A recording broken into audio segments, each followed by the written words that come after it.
எல்லோருக்கும் வணக்கம். இலங்கை நிர்வாக சேவை வரையறுக்கப்பட்ட போட்டி பரீட்சை மற்றும் நாடளாவிய சேவைகளின் நிறைவேற்றுதர பதவிகளுக்கு ஆட்சேர்ப்பு செய்வதற்கான திறந்த மற்றும் மட்டுப்படுத்தப்பட்ட போட்டி பரீட்சைகள் என்பவற்றை இலக்கு குழுக்களாக கொண்டவர்களுக்கு நடாத்தப்படுகின்ற கிரகித்தல் தொடர்பான செயலமர்வு தொடர்பில் இன்றைக்கும் ஒரு செயலமர்வில் சந்திக்கிறோம்.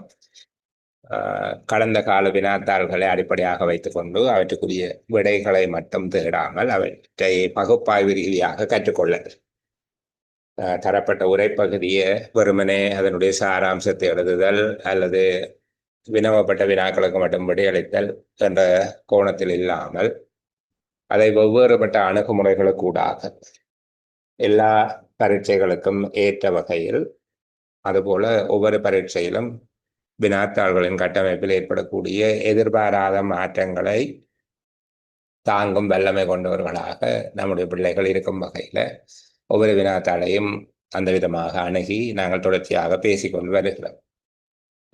உறுதியாக இப்படித்தான் வினாத்தாள்கள் இருக்கும் என்ற நம்பிக்கையோடு போகிறவர்கள் பரீட்சை மண்டபத்தில் சில வேளைகளில் அதிகமாக கலக்கமடைவதுண்டு. வினாத்தாள் தொடர்பில் நீங்கள் எந்த கவலையும் கொள்ள தேவையில்லை. நான் குறிப்பாக சொல்லக்கூடியது இலங்கை நிர்வாக சேவை திறந்த போட்டி பரீட்சையில் தோற்றுபவர்களுக்கு இரண்டாவது பரீட்சையில் கட்டுரைகள் வரும். ஏனைய மட்டுப்படுத்தப்பட்ட போட்டி பரீட்சைகளில் இலங்கை நிர்வாக சேவை தவிர்ந்த ஏனையவர்களுக்கு கட்டுரைகள் வராது. ஆகவே நாங்கள் இந்த செயலமர்வு தொடரில் கட்டுரைகள் தொடர்பாக பேசுவதில்லை.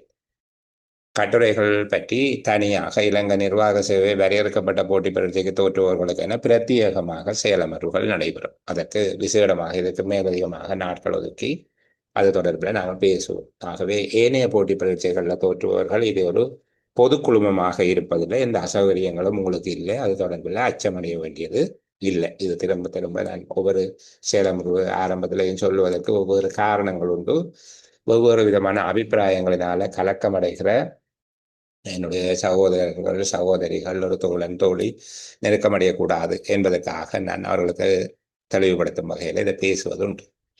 நாங்கள் செயலமர்வுக்குள்ளே போகலாம். இந்த வினாத்தாள் தொடர்பாக கடந்த செயலமர்வில் நாங்கள் பேசியிருந்தோம். தரப்பட்ட இந்த உரைப்பகுதியினுடைய சாராம்சத்தை எழுதுவது எங்களுடைய நோக்காக இருந்தது. இது தொடர்பிலும் பல்வேறு விதமான உரைப்பகுதிகளை எழுதி அனுப்பி கொண்டிருக்கிறார்கள். பல பேருடைய விடைகளை நான் பார்க்கிறேன். எல்லா விடைகளிலேயும் ஒரு பொதுத்தன்மை இருக்கிறது. இங்கு கூறப்பட்டிருக்கக்கூடிய விடயங்கள் தொடர்பாக அவர்களிடமிருந்து ஒரு விலகல் ஒன்று இருக்கிறது, ஒரு திரிவு. இங்கு பேசப்பட்டிருக்கக்கூடிய அந்த நடுத்தர காலம் என்பதை இப்போதும் நடு ஆண்டு என்பதாகவே அவர்கள் பேசிக்கொண்டிருக்கிறார்கள். எளிமையாக ஓரிரு நிமிடங்களில் இந்த விடயத்தை பேசிவிட்டு அதை விட்டு அடுத்த வினாவுக்கு போகலாம். இதில் சொல்லப்பட்டிருக்கக்கூடிய விடயத்தின் சாராம்சம் என்பது 5 முக்கியமான விடயங்களை கொண்டது. 5 முக்கியமான விடயங்களை கொண்டிருக்கிறது. ஒன்று, 2009க்கு முன்னர் கடந்த சில வருடங்களாக இலங்கையில் வேலை வாய்ப்புகள் தொடர்பில் திருப்தியான போக்கு காணப்பட்டது. 2009 உலகளாவிய பொருளாதார மந்தம், அது சார்பான உள்நாட்டு விளைவுகளின் காரணமாக அது வீழ்ச்சியடையலாம் என்று கருதப்படுகிறது. மூன்றாவது, இருந்தாலும் இது அடுத்து வருகின்ற ஒரு அண்மித்த ஆண்டுகளில் உலக பொருளாதார மீட்சியினாலும் உள்நாட்டு பொருளாதார நடவடிக்கைகளில் ஏற்படக்கூடிய முன்னேற்றத்தினாலும் மீண்டும் பழைய நிலையை அடையக்கூடும். கடந்த காலங்களில் இலங்கை சிறப்பான தொழில் வாய்ப்பு நிலைமையில் காணப்பட்டதற்கு உள்நாட்டு அரச தொழில் வாய்ப்பு மற்றும் வெளிநாட்டு வேலை வாய்ப்புகள், உள்நாட்டு பொருளாதாரத்தின் விரிவாக்கம் போன்றவை காரணமாக அமைந்திருந்தது. தற்போது காணப்படக்கூடிய மந்த நிலையை பயன்படுத்தி எதிர்காலத்தில் எதிர்பார்க்கப்படக்கூடிய வேலை வாய்ப்புகளுக்கு பொருத்தமான பயிற்சியினை வழங்குவதற்கு இக்கால பகுதியை பயன்படுத்துவது சமயோசிதமானது. அரசு துறையில் வேலை வாய்ப்புகளுக்கான சாத்தியம் குறைவாக இருப்பதோடு அது மட்டுப்படுத்தப்படவும் வேண்டும். இவ்வளவுதான் இதில் சொல்லப்பட்டிருக்கக்கூடிய சாராம்சம். இப்ப இந்த அளவுக்கு நாங்கள் இது ஏன் இந்த பகுதியை திரும்ப திரும்ப திரும்ப பேசுகிறோம், இந்த திறன்களை ஏன் உங்களிடம் அவர்கள் எதிர்பார்க்கிறார்கள் என்றால், நீங்கள் அமரப்போகிற பதவி நிலைகளில் உங்களுக்கு கிடைக்கக்கூடிய எந்த ஒரு ஆவணத்தையும் மிக தெளிவாக புரிந்து கொண்டு மற்றவர்களை குழப்பாமல் நீங்களும் குழம்பாமல் அதனுடைய சாராம்சத்தின உங்களுடைய மொழிநடையில எளிமையாகவும் இலகுவாகவும் மற்றவர்கள் புரிந்து கொள்ளும் வகையில அவர்கள் வேறு விதமாக பொருள்கோடல் செய்யாமல் இருக்கக்கூடிய அளவுக்கு நிறுதிட்டமாக அறுத்துறுத்து சொல்லுகிறது என்று சொல்வார்கள். அந்த விதமாக மிக தெளிவாக நீங்கள் வெளிப்படுத்தக்கூடியவர்களாக இருக்கிறீர்களா, அந்த வல்லமை உங்களிடம் எவ்வளவு இருக்கிறது என்பதை பார்ப்பதற்குத்தான் கிரகித்தல் வினாக்கள். அது எந்த பரீட்சையாக இருந்தால் அந்த கிரகித்தல் வினாத்தாளினுடைய நோக்கம் ஒரு திறன் சார்ந்த அளவீடு, இது ஒரு அறிவு சார்ந்த அளவீடு அல்ல. அதனால்தான் கட்டுரைகளை தவிர்த்து மிகுதியை பற்றி பேசுகிறேன். கட்டுரைகள் என்பது மட்டும் அறிவு சார்ந்த அளவீடு, அது தனியாக நாங்கள் பேசலாம். அது இந்த பொதுக்குழுமத்தில் அது வேணும். மற்ற எல்லாமே உங்களுடைய திறன் சார்ந்த அளவீடு. உங்களுடைய திறனை எப்படியும் அளக்கலாம், எந்த பரீட்சை கூடாகவும் அளக்கலாம். இங்கு சொல்லப்பட்டதை வைத்துக்கொண்டு அவர்கள் கூற்றுக்களை உங்களுக்கு தரலாம். இதனுடைய சாராம்சத்தை 4 செட்டா தருவார்கள். இதுல தரப்பட்டிருக்கக்கூடிய 5 கேள்வி இதுக்குள்ள கேட்கலாம். 5 கூற்றுக்களை 4 விதமாக எழுதி மிகவும் சரியான கூற்றினை மதிப்பீடு செய்யும் விதமாக உங்கள்ட்ட கேட்கலாம். அல்லது இதுல 10 வரையிலான கூற்றுக்களை போட்டு ஆம் இல்லை என்பதாகவோ ஆம் இல்லை நிச்சயிக்க முடியாது என்பதாகவோ உங்கள்ட்ட கேள்விகளை கேட்கலாம். இந்த கேள்விகளுக்கு நீங்கள் பதிலளிக்க வேண்டுமாக இருந்தால் இந்த உரைப்பகுதியினுடைய சாராம்சம் உங்களுடைய மனசுல தெளிவா பதிய வரும். ஒவ்வொரு கேள்விக்கும் இந்த பந்திக்குள்ள தேடிக்கொண்டிருக்க கூடாது. 10 கேள்விக்கும் விடையளிக்கிறதுக்கு 10 தரம் இதுக்குள்ள வந்து போனா உங்களுக்கு 3/4 மணித்தியாலும் போய் 50 கேள்விக்கு எப்படி விடையளிப்பீங்க? அப்ப அந்த வல்லமையை பெற்றுக்கொள்வதற்கு இப்போது கொஞ்சம் சிறுகத்தான் நீண்ட நேரம் எடுத்தே நாங்கள் பேசுகிறோம் என்றால் நீண்ட நேரம் பேச வேண்டி இருக்குது. எல்லாம் சொன்னதுக்கு பிறகும் அதை புரியாமல் வேறு விதமான புரிதலோடு அதை திரிபு என்று சொல்லுவார்கள். திரிபு என்கிறது அவர் ஏதோ ஒன்றை சொல்ல நாங்கள் ஏதோ ஒன்றை புரிந்து கொள்வது. அவர் ஏதோ ஒரு விடயத்தை சொல்லுகிறார், அவருடைய எண்ணத்தில் இருந்து நாங்கள் மாறுபட்டு நிற்பது திரிபு. ஐயம் என்பது எங்களுக்கு விளங்காமலே இருக்கிறது. அதனால்தான் கற்பவர்கள் ஐயம் திரிவர கற்றல் வேண்டும் என்று சொல்லுவார்கள். எங்களுக்கும் தரப்பட்ட உரைப்பகுதியை ஐயம் திரிவர கற்றுக்கொள்வதற்கான அந்த திறனை வளைப்பதற்கு சிறிது காலம் தேவைப்படுது. பரீட்சைகள் அருகில இல்லை, எப்படியாக இருந்தாலும் அருகில இல்லை. ஆக குறைந்தது 3 மாதங்கள் தாண்டிதான் பரீட்சை இருக்க போதும். அப்ப இந்த 3 மாத காலத்திலையும் இதே மட்டத்தில் இருக்காமல் உங்களை வளர்த்து கொள்ள வேண்டுமாக இருந்தால் தொடர்ச்சியா செயலமர்வுக்கு வர வேண்டும். அல்லாடக்கூடாது. இதை படிக்கிறதால என்ன பிரயோஜனங்களை போட ஐயோ நண்பன் என்று சொல்லி எனக்கு உங்களை யாரையும் பிரயோஜனம் இல்லாத ஒரு கர்மத்தில் ஈடுபடுத்துறதுல எந்த உடன்பாடும் இல்லை. ஒரு நாள் செயலமர்வுக்கு வந்துட்டு போகிற போது அந்த பிள்ளை கையில ஏதோ ஒன்றை கொண்டு போக வேண்டும் என்பதற்காகத்தான் இவ்வளவு சொல்லிக் கொண்டிருக்கிறேன். இது போன வகுப்பு முழுசா கதைச்சு 2 மணித்தியாலும் கதைச்சு. ஏன் இன்றைக்கு தொடக்கத்தில் இதை கதைக்கிறேன் என்றால் அதுல தெளிவற்றவர்கள் இருக்கிறார்கள். இப்போதும் அது சம்பந்தமாக அந்த வீடியோ எல்லாம் பார்த்துட்டு பிள்ளையா பதில் அனுப்புறார்கள் இருக்கிறார்கள். சரிதானே? இப்ப இதுல சொல்லப்பட்ட 5 விடயமும் உங்களை விளங்கிட்டு தானே, அதை தேடி பாருங்க. அது இதுக்கு இருக்கா? அது இப்ப நாங்கள் சில வேலை கணக்குக்கு விட தெரிஞ்ச பிறகு அந்த விடியை வர பண்ற மாதிரியாக இந்த பயிற்சியை அப்படி செய்து பாருங்க. முதலாவது, கடந்த காலங்கள்ல கடந்த சில ஆண்டுகள்ல இலங்கையில தொழில் வாய்ப்பு நிலைமை மிகச்சிறப்பாக இருந்தது 1. 2வது, 2009 உலகளாவிய பொருளாதார மந்தத்தினால அல்லது பொருளாதார பாதிப்பினால இந்த நிலைமை கொஞ்சம் பாதிக்கப்படும் போல இருக்கு. 3வது, அடுத்து வருகிற அண்மித்த ஆண்டுகள் நடுத்தர காலம் என்று அடுத்த ஒரு 5-10 வருஷ காலப்பகுதியில உலக பொருளாதார மீட்சி உள்ளூர் பொருளாதார நடவடிக்கைகளால நிலைமை மீண்டும் பழைய நிலைமைக்கு வரும் போல இருக்கு. கடந்த காலத்துல இலங்கை இந்த சிறப்பான நிலைமையை அடைந்து கொள்வதற்கு காரணமாக இருந்தது அரசதுறை வேலை வாய்ப்பு, வெளிநாட்டு வேலை வாய்ப்பு, உள்நாட்டு பொருளாதாரத்தினுடைய விருத்தி. இப்போ இலங்கை மக்களை வேலைக்கு அமர்த்துற நாடுகள்ல நிலைமை சரியா இல்லாததால கொஞ்சம் நெருக்கடி இருக்கு. ஆகவே இந்த காலப்பகுதியை எதிர்காலத்துல கிடைக்கக்கூடிய வேலை வாய்ப்புகளுக்கு ஏற்ற விதமான பயிற்சியை கொடுப்பதற்கு பயன்படுத்துவது சமயோசிதமானதாக இருக்கும். அரச பணியில் வேலை வாய்ப்புகள் விரிவடைவதற்கு வாய்ப்புகள் குறைவு, அது மட்டுப்படுத்தப்பட வேண்டும். இந்த கருத்துக்களை தேடி பாருங்க. நாங்கள் அடுத்த பாடத்துக்குள்ள போவோம். சரிதானே?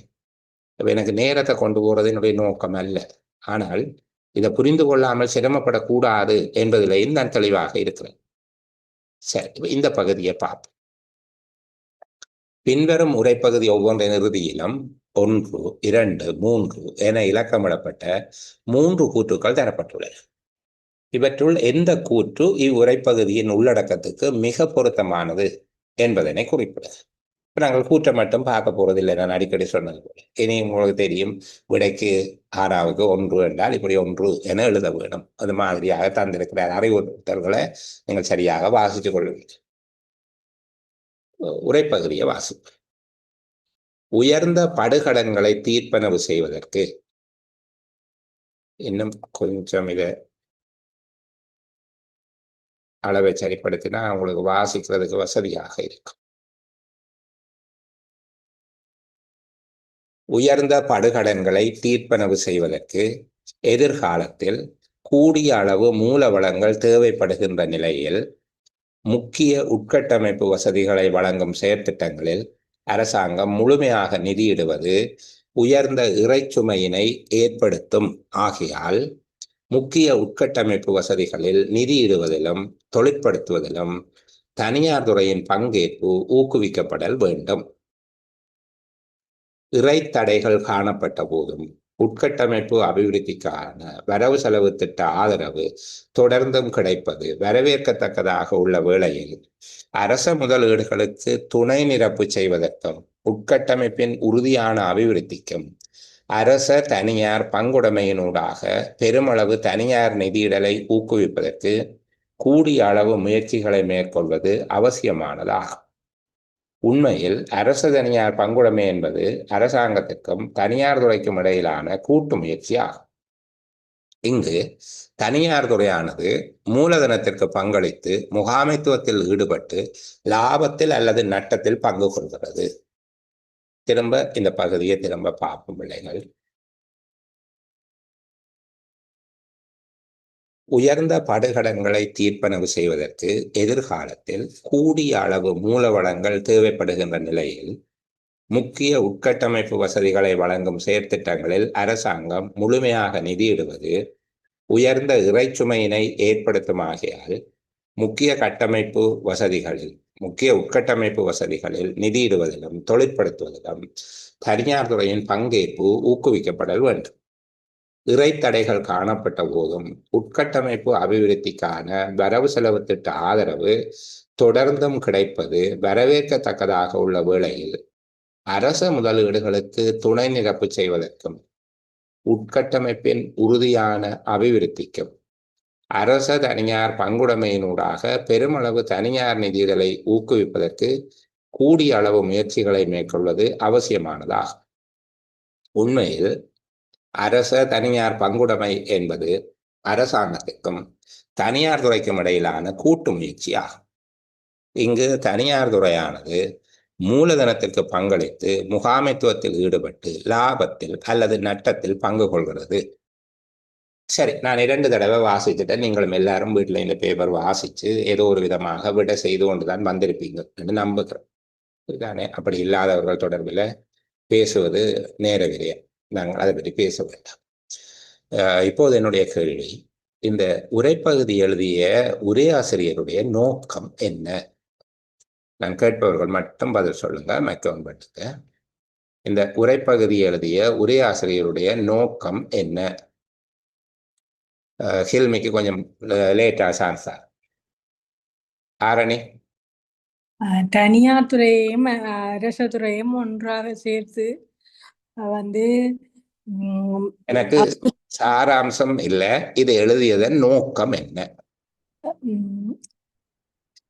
தனியார் துறையையும் அரச துறையோட அபிவிருத்திக்கு பயன்படுத்த வேண்டும்.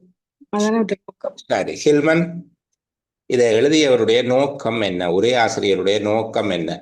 ஹில்மன் கதைங்க. நான் ஹில்மனுக்கு முதல் வகுப்பாக இருக்கும் ஒன் பண்ணியிருந்தார்.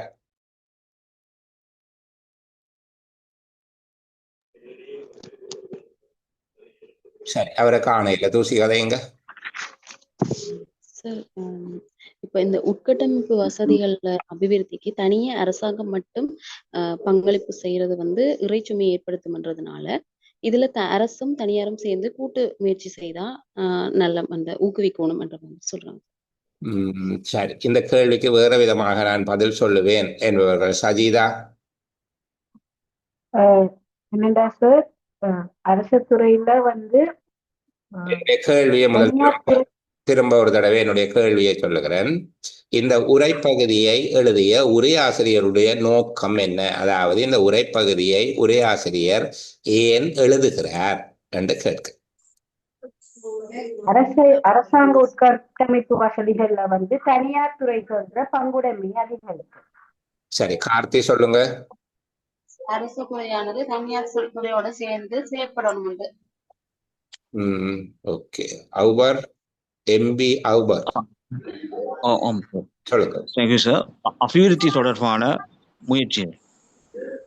டானுசா, டானுசா.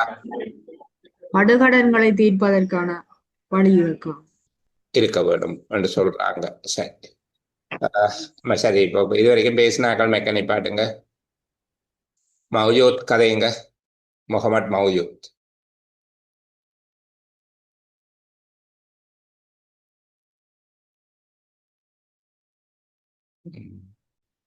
டிசி என்கிற பேர்ல யார் இருக்கிறீங்க? ஆன்சர் பண்ணுங்க. போ ஒன் பண்ணீங்க கதைக்கலாம். திரும்ப என்னுடைய கேள்வியை கேட்கிறேன். இந்த உரைப்பகுதியை எழுதியவருடைய நோக்கம் என்ன? அவர் ஏதோ ஒரு விஷயத்தை வலியுறுத்துவதற்காக இந்த உரைப்பகுதியை எழுதுகிறார். இந்த உரைப்பகுதியினுடைய சாராம்சத்தை நான் கேட்க இல்லை. சாராம்சம் என்பது வேறு. இப்ப நான் உங்களுக்கு ஒரு விடயத்தை திரும்ப சொல்லுகிறேன், கவனிங்க. கொஞ்சம் சின்னாக்களுக்கு சொன்ன மாதிரி சொல்லுகிறேன். ஏற்கனவே ஒரு தடவை சொன்ன மாதிரியான உதாரணம் தான். எனக்கு ஒருவர் சொல்லுகிறார், தன்னுடைய நண்பர் மிகவும் சிறந்தவர்.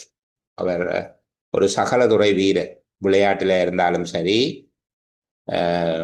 படிப்பிலேயாக இருந்தாலும் சரி, ஏனைய இணைப்பாட விதானங்களிலும் சரி, அவருடைய பாடசாலை காலத்தில் மிகுந்த திறனுள்ளவராக அவர் இருந்தார் என்று சொல்லியும், எல்லா பாடங்களிலேயும் அவர் ஒரு பாடமாக சொல்லி எல்லா பாடங்களிலேயும் அவர் 90 புள்ளிகளுக்கு மேலே தான் எடுப்பார். பெரும்பாலும் வகுப்பில் நான் முதலாம் பிள்ளையா வந்தால் அவன் 2ஆம் பிள்ளை அல்லது 3ஆம் பிள்ளையா வருவான். அதே போல இந்த பாடசாலை இல்ல விளையாட்டுகளின் போது கூட நான் இல்ல தலைவராக இருந்தால் அவன் துணைத் தலைவராக, வைஸ் கேப்டனாக இருப்பான். அது கிரிக்கெட் என்றா இல்ல விளையாட்டு போட்டிகளில் இருந்தா பெரும்பாலும் நான் தலைவராக இருக்கிற போது அவன் வைஸ் கேப்டனாக இருப்பான் என்று சொல்லுகிறார். இப்போது அவர் இதை சொல்வதனுடைய நோக்கம் என்ன? குமார் சொல்லுங்க. அரசு துறையை தனியார் மயப்படுத்த. நான் சொன்ன கதையைத்தான் கேட்டேன். அவர் அந்த கதையை சொன்னதின் நோக்கம் என்ன? நான் இப்போ இவ்வளவு நேரம் உங்களுக்கு ஒரு கதை சொல்லி கொண்டு வந்தேன். எனக்கு ஒருவர் கதை சொன்னார். சஜிதா சார், அவரை மாதிரி அவர் நண்பரும் திறமையானவர் சொல்ல வர்றார் என்று சொல்ல வர்றார். ஹில்மி சொல்லுங்க. சார், நான் உண்டு அவர் 2 எல்லாத்துலயும் சொல்ல வர்றாரு. நான் ஒரு சிறந்த வீரன், அவ்வளவுதான் அவர் சொல்ல வந்த விஷயம். நான் ஒரு மிகச்சிறந்த வீரன். மற்றபடி நண்பரை பற்றி அவர் ஒன்றும் சொல்ல வர இல்லை. ஏன் அதை சொன்னார்? மிக திறமையாக நண்பரை பற்றி அதிகமாக புழுகி அவர் எப்பவும் 2வது அனுப்பர், எனக்கு தான் நிற்கிறவர் என்றால் அப்ப இவர் எப்படியானவர்? இங்கு பேசப்பட்ட சாராம்சத்தை தவிர்த்து அவர் ஏன் இது எழுதுகிறார்? இதுதான் என்னுடைய கேள்வி. இப்ப இதற்கு வேகமாக கடந்து போக எனக்கு விருப்பம் இல்லை. நீங்கள் யாராவது கவலைப்பட்டாலும் சரிதானே. இவ்வளவு பேரை வச்சுக்கொண்டு நான் என்னோட சேர்த்து 94 பேரை வச்சுக்கொண்டு 94 பேரை 94 பேர்ல யாருக்குமே இந்த உரைப்பகுதியை ஏன் இவர் எழுதுகிறார் என்பதை புரிஞ்சு கொள்ளாம அதுக்கு இப்படியே நான் சொல்லி போட்டு அங்கே நகர்ந்து போறதுலேயே எனக்கு விருப்பம் இல்லை. இப்படியே நாங்கள் பரீட்சைக்கு போகிற போதும் இருக்கிறா. அப்படி இருக்கிறதுக்கு நீங்கள் இங்கே வேறே. சரியா? கேள்வி சொல்லுங்க. இந்த உரைப்பகுதி எழுதினுடைய நோக்கம் என்று அதாவது சொல்ல வர்றாரு சார், காசை சிக்கனமா பயன்படுத்துங்க, கடன் கொடுக்க வேண்டியிருக்கு. அப்ப அந்த காசை சிக்கனமா பயன்படுத்துங்க, தேவைப்பட்டா தனியார்களை சேர்த்துக்கொள்ளுங்க சொல்றாரு. துஷா சொல்லுங்க. அதாவது உட்கட்டமைப்பு வசதிகள்ல வந்து அரசாங்கம் தான் செலவிடுறதை விட தனியார் துறையை ஈடுபடுத்துறது பெஸ்ட் மாதிரி சொல்லுவாரு. தீவன்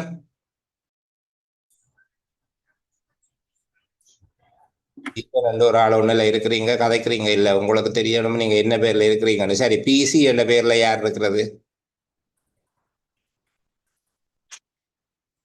பிசி என்கிற பேர்ல ஒரு ஆள் இருக்கிறீங்கப்பா. மைக்க ஒன் பண்ணி வச்சு கொண்டு இருக்கிறீங்க, கதைங்க.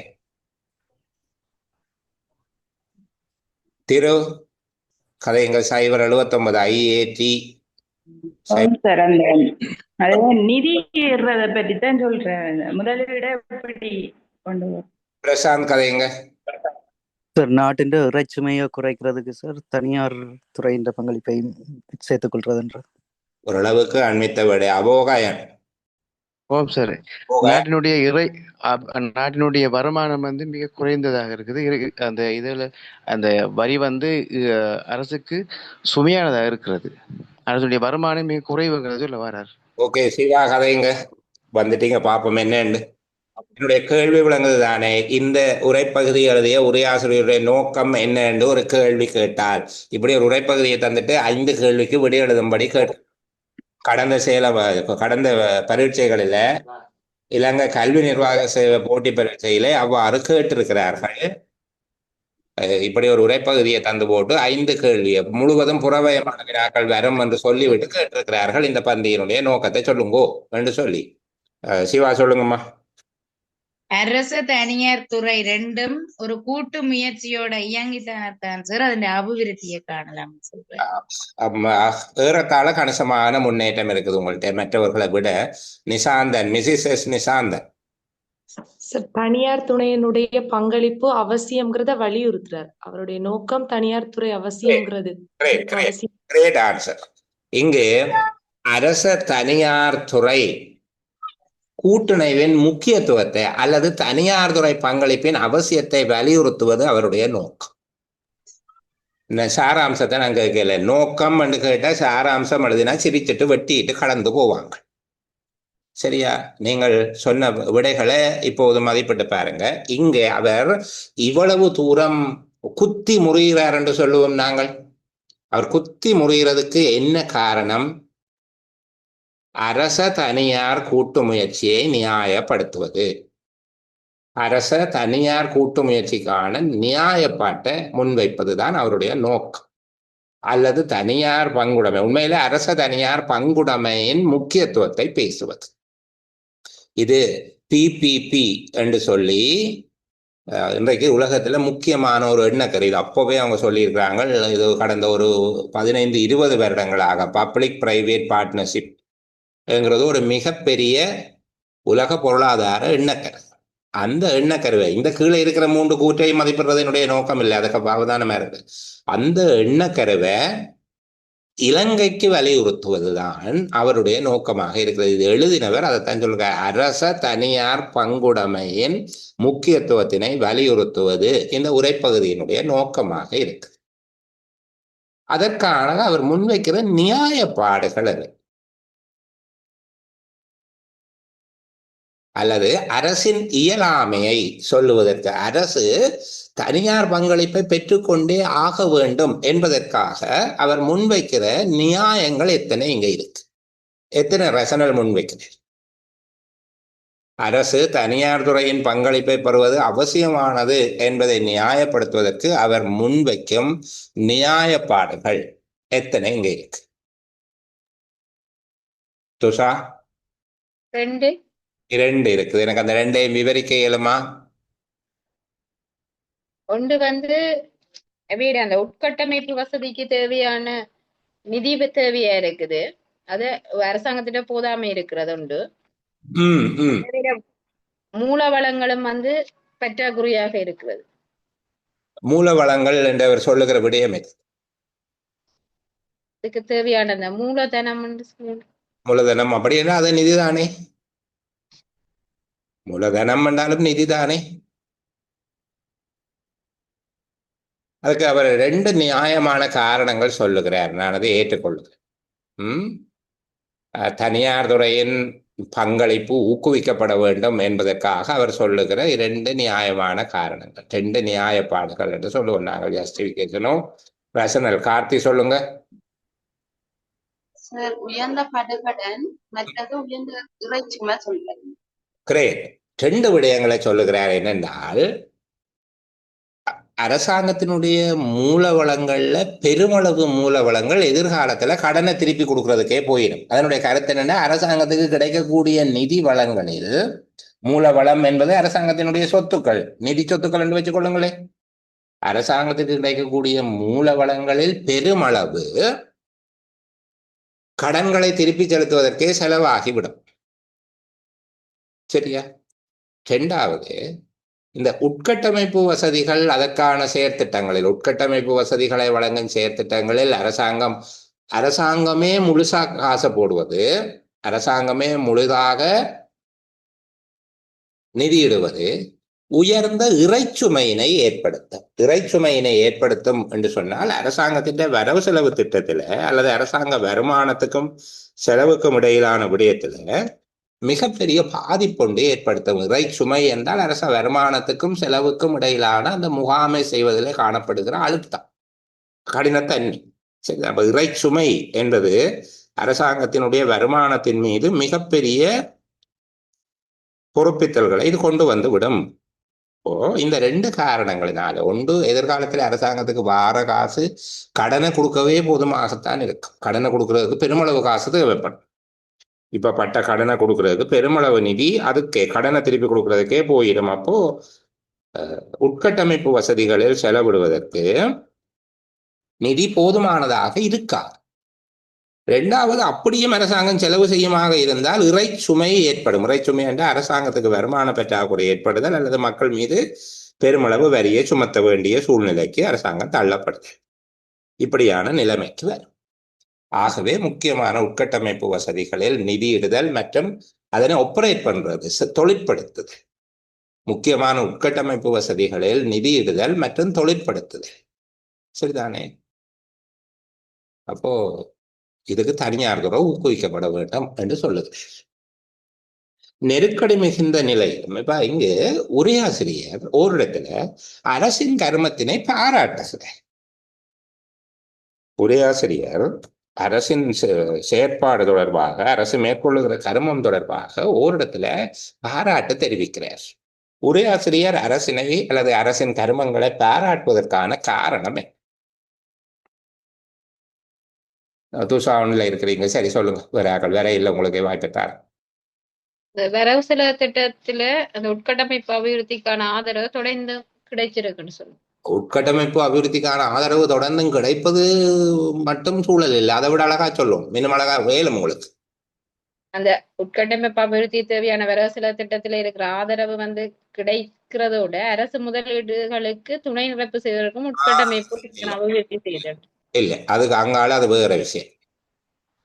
அது திரும்ப வேற ஒரு விடயம். நீங்க சொல்லுகிற விடயம் சரி. மதியொருக்கா கதைங்க, இன்னும் அழகாக பேசுவதற்கு பார்ப்போம். இறைத்தொடை காணப்பட்ட போதிலும் என்ன தேங்க்யூ.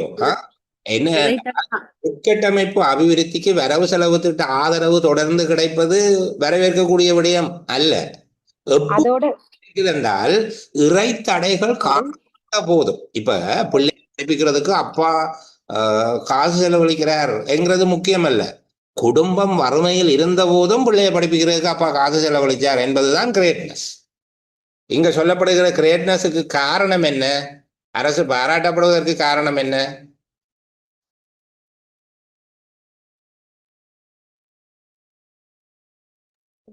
இருந்த போதும் அந்த உட்கணக்கு போதும்.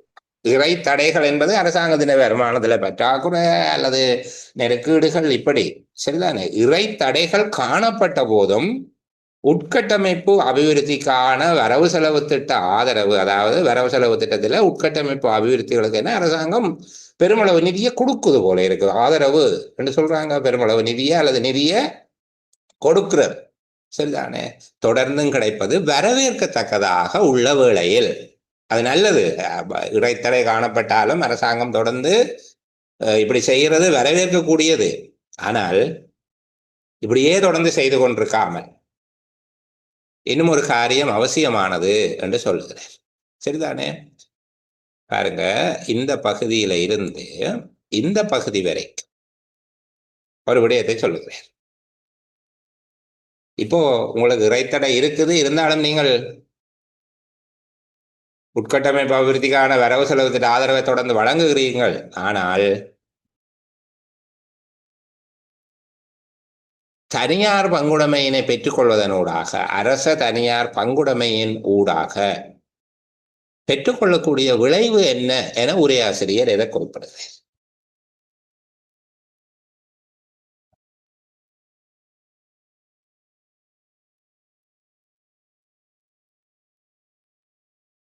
தனியார் அரசு பங்குடைமையின் ஊடாக பெற்றுக்கொள்ளக்கூடிய விளைவு என உரையாசிரியர் எதனை குறிப்பிடுகிறார்? ருசாட், சரியா கூப்பிடுறது தெரியல உங்களோட பேரை சொல்லு. ஆமாம் சார். அதாவது இந்த லாப நட்டத்துல பங்கு கொள்றது. லாப நட்டத்தில் பங்கு கொள்வது. ஓகே, ஏற்றுக்கொள்வோம். சஜீதா. சார், தனியார் துறை நிதியிடலை ஊக்குவிக்கிறதால அரசாங்கத்தின் உட்கட்டமைப்பை உறுதியான அபிவிருத்தியை கொண்டு செல்ல முடியும். ஓகே, சரி. இங்கு அரச முதலீடுகளுக்கு துணை நிரப்பு செய்தல் உட்கட்டமைப்பின் உறுதியான அபிவிருத்தி. அரச முதலீடுகளுக்கு துணை நிரப்பு செய்தல் என்றது அரசாங்க முதலீடுகள் ஒரு சப்ளிமெண்ட்ரி. என்ன அரசாங்க முதலீடுகளுக்கு ஒரு சப்ளிமெண்ட்ரி ஒன்று அதை கொடுக்கும். முழுவதும் அரசு செய்ய முடியாவிட்டாலும் அதுல ஒரு பகுதியை தனியார் செய்வது. அப்ப உட்கட்டமைப்பினுடைய உறுதியான அபிவிருத்திக்கு 2 நோக்கங்கள் இங்கு சொல்லப்படுது. அரச முதலீடுகளுக்கு துணை நிரப்பு செய்தல், அதாவது தனியார் முதலீடுகளை பெற்றுக்கொள்வதன் மூலமாக அல்ல தனியார் நிதியிடலை ஊக்குவிப்பதன் மூலமாக பெற்றுக்கொள்ளக்கூடிய நன்மைகள் அல்லது அரச தனியார் பங்குடைமையினூடாக பெற்றுக்கொள்ளக்கூடிய நன்மைகள் எவை என்று கேட்டால் அரச முதலீடுகளுக்கு துணை நிரப்பு செய்தல், உட்கட்டமைப்பின் உறுதியான அபிவிருத்தி ஆகிய 2 விடயங்கள் இங்க பேசப்பட்டிருக்கு. சரியா? இதுக்கு கீழே இந்த 2 சொற்களுக்கும் எனக்கு நீங்கள் விளக்கம் சொல்ல வேணும். உட்கட்டமைப்பு வசதிகள் அல்லது உட்கட்டமைப்பு அபிவிருத்தி என்பதனால நீங்கள் புரிந்து கொள்வது என்ன? அது ஒரு சொல்லிட்டோம்னா அங்கே எங்களுக்கு வசதியா போயிடும். எதுவுமே விளங்காமலே நாங்கள் திரும்ப எக்ஸ் என்று வச்சு கொண்டு பேசி கொண்டிருக்கிறோமோ தெரிய. சரி, சொல்லுங்கம்மா. யாரு? ஹம்சா. ஹம்சா. கீழ்கட்டுமான வசதிகள், போக்குவரத்து, தொடர்பாடல், மின்சாரம் போன்ற. போக்குவரத்து, அதாவது வீதி அமைத்தல், ஒரு அபிவிருத்திக்கு அவசியமான கீழ்கட்டுமான வசதிகளை உட்கட்டமைப்பை தான் என்னென்று விளங்கக்கூடியதா சொல்றோம். நீங்கள் ஒத்த சொல்லக்கூடாது. எனக்கு உட்கட்டுமானம் என்பது துறைமுகங்கள், விமான நிலையங்கள், வீதிகள், பாலங்கள், தொலைத்தொடர்பு வசதிகள், இப்படியாக இருக்கக்கூடிய விடயங்கள். நீங்க சொல்றது உங்களுக்கு விளங்கிட்டது என்பது எனக்கு விளங்கிட்டு, ஆனால் இந்த விதமாக இந்த விஷயத்தை புரிந்து கொள்ள வேணும். இது தற்போது அது நடைமுறைக்கு வந்திருக்கிறது. நீங்க பாத்தீங்கன்னா இன்றைக்கு பெருந்தெருக்கள் தனியார் அரச பங்குடைமையினூடாக அமைக்கப்பட்டு அவர்களால் குறிப்பிட்ட காலத்துக்கு வருமானம் பெறப்பட்ட பின்னர் அரசுக்கு வீதிகள் கையளிக்கப்படுகிற முறைமை இலங்கையில நடைமுறைக்கு வந்துட்டு இவ்வாறு பல விடயங்களுக்கு நான் சரி பொருளாதாரம் படிப்பிக்கிற நோக்கம் எனக்கு இல்லை. நமக்கு அது தெரிய வேணும். தெரிஞ்சா தானே படிப்பிக்கலாம். சரி, அப்ப இந்த பகுதியில நாங்கள் இப்போது புரிந்து கொண்டோம் உரையாசிரியருடைய நோக்கம் என்ன. இனி இன்னொரு உரைப்பகுதியை கண்டுட்டு நோக்கம் கேட்டால் எனக்கு ஒரு தரம் சாராம்சம் சொல்லக்கூடாது. சாராம்சம் வேறு, நோக்கம் வேறு. அதை சொல்வதன் மூலமாக அவர் ஏதோ ஒரு விஷயத்தை அழுத்தி மற்றவ ஏற்றுக்கொள்ளப்பட செய்ய போகிறார். அவர் ஒரு கருத்தை சொல்லுகிறார். கருத்து நோக்கம் இல்லை. அவர் சொல்லுகிற கருத்தை மையமாக வைத்துக்கொண்டு அவர் ஒரு விடயத்தை சொல்லுகிறார். ஏன் இதை சொல்லுகிறார்? இதை சொல்வதன் மூலமாக அவர் மக்களிடம் ஏற்படுத்த விரும்புகிற மாற்றம் என்ன? இந்த உரைப்பகுதியின் மூலமாக அவர் ஏற்படுத்த விரும்புகிற மாற்றம் என்ன என்றால் அரச தனியார் பங்குடைமை தொடர்பான ஒரு சாதகமான மனப்பாக்கு. அரச தனியார் பங்குடைமை அவசியம் என்பதை மற்றவர்களை ஏற்றுக்கொள்ள வைக்க முற்படுகிறார். அதற்கு அவர் கையாளுகிற உத்தி என்ன? அரச தனியார் பங்குடைமையின் முக்கியத்துவத்தை வலியுறுத்துவதற்கு உரையாசிரியர் 2 விதமான உத்திகளை கையாளுகிறார். இந்த உரைப்பகுதியில 2 விதமான உத்திகளை கையாளுகிறார். அந்த 2 உத்திகளையும் சொல்லக்கூடியவர்கள் யாராவது? அரச தனியார் பங்குடைமையின் முக்கியத்துவத்தை வலியுறுத்துவதற்கு உரையாசிரியர் 2 விதமான உத்திகளை இந்த உரைப்பகுதியில கையாண்டிருக்கிறார். சில்மி, கதைங்க. தனியார் துறையினருக்கு சார் முகாமைத்துவத்தில் ஈடுபடுறதுக்கு அனுமதிக்கிறாரு. அதே நேரம் லாபத்திலையும் நட்டத்திலையும் பங்கு கொடுக்கிறார்.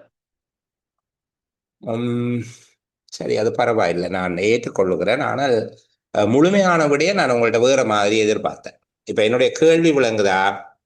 அரச தனியார் பங்குடைமை முக்கியத்துவம் வாய்ந்தது அல்லது அரச தனியார் பங்குடைமை அவசியமானது என்கிற கருத்தை வலியுறுத்துவதற்கு உரையாசிரியர் இந்த உரைப்பகுதியில 2 விதமான தந்திரோபாயங்களை கையாளுகிறார். அரச தனியார் பங்குடைமை முக்கியத்துவம் வாய்ந்தது, அதனுடைய முக்கியத்துவத்தை வலியுறுத்துவது அவருடைய நோக்கம் என்று சொல்லிட்டோம். சரிதானே? மற்ற விடயங்களையும் நாங்கள் கதைச்சிட்டோம். இங்க ஏன் அரசனுடைய இயலாமைகள் சொல்லப்பட்டிருக்குது, என்னென்ன இயலாமைகள் இருக்குதுன்னு பார்த்தோம். அரச தனியார் பங்குடைமை நூடாக அடைய எதிர்பார்க்கப்படுகிற நன்மைகள் என்ன என்று சொல்லியெல்லாம் பார்த்துட்டோம். அதுக்கு கீழே சொல்லி இருக்குது, அரச தனியார் பங்குடைமை தொடர்பில் நீங்கள் ஒரு புரிதல் உங்களுக்கு வர வேண்டும் என்று சொல்லி இவங்கள் தனியார் மூலதனத்துக்கு பங்களித்து முகாமைத்துவத்தில் ஈடுபட்டு லாபம் அல்லது நட்டத்தில் பங்கு கொள்வார்கள். அங்கே அவர்களுக்கு ரிஸ்க்கும் இருக்குன்னு சொல்லியிருக்கு. லாபம் மட்டும்தான் பெருமட்டில்லை, அவங்களோட நட்டமும் பெறலாம் என்பதையும் சொல்லியிருக்கிறார். இப்போ இந்த கேள்வி, இதனுடைய பொருள் எல்லாம் விளங்கிட்டுது எங்களுக்கு. உரையாசிரியரே இது எழுதுகிறார்ன்றது முழங்கிட்டுது. அரச தனியார் பங்குடைமையின் முக்கியத்துவத்தை வலியுறுத்துவதற்கு என்பதனுடைய கருத்து, அது மிக முக்கியமானது என்பதை அழுத்தி சொல்வதற்கு உரையாசிரியர் இந்த உரைப்பகுதியில 2 விதமான நுட்பங்களை கையாண்டிருக்கிறார். செல்வகுமார் சொல்லுங்க. சொல்லுங்க. கூட்டு முயற்சி என்று சொல்லி மற்ற ஒன்றில் இருக்கிற ராஜி சொல்லுங்க. அரச துறையின் மட்டுப்பாடுகளையும் சொல்லி, மற்றது தனியார் அரசு கூட்டு முயற்சியால் ஏற்படக்கூடிய நன்மைகளையும் சொல்லி.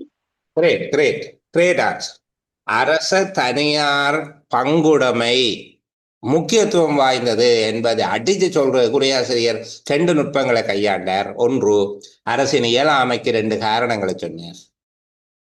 2வது, அரசு தனியார் பங்குடைமையினூடாக மூலதனம் திரட்டுவதனால பெறக்கூடிய 2 நன்மைகளை சொன்னார்.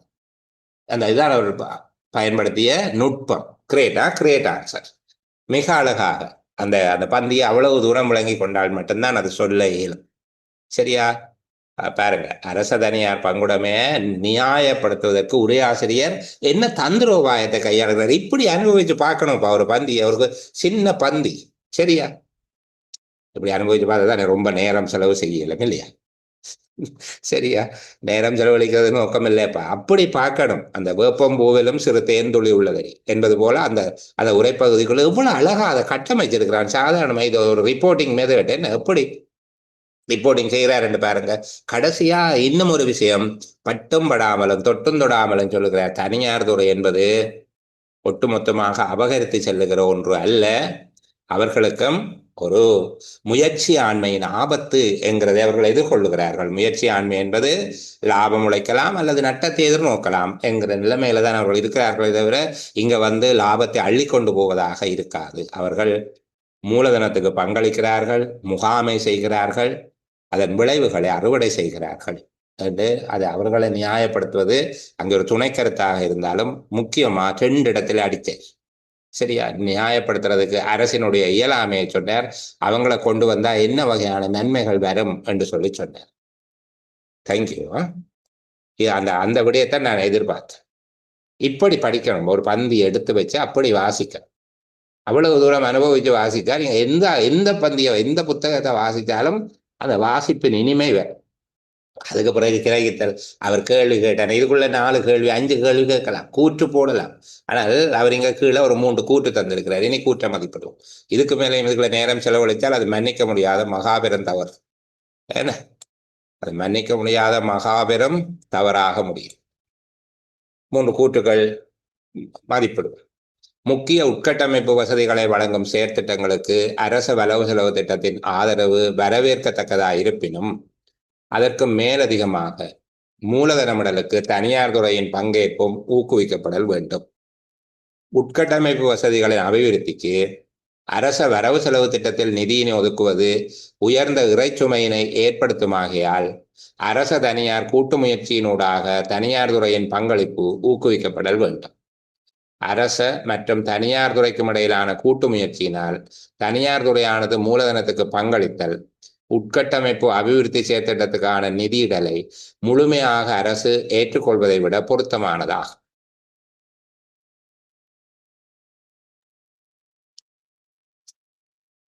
திரும்பவும் 3 கூற்றுகளையும் வாசிப்போம். முக்கிய உட்கட்டமைப்பு வசதிகளை வழங்கும் செயற்திட்டங்களுக்கு அரச வரவு செலவு திட்டத்தின் ஆதரவு வரவேற்கத்தக்கதாயிருப்பினும் அதற்கு மேலதிகமாக மூலதனமிடலுக்கு தனியார் துறையின் பங்கேற்பும் ஊக்குவிக்கப்படல் வேண்டும்.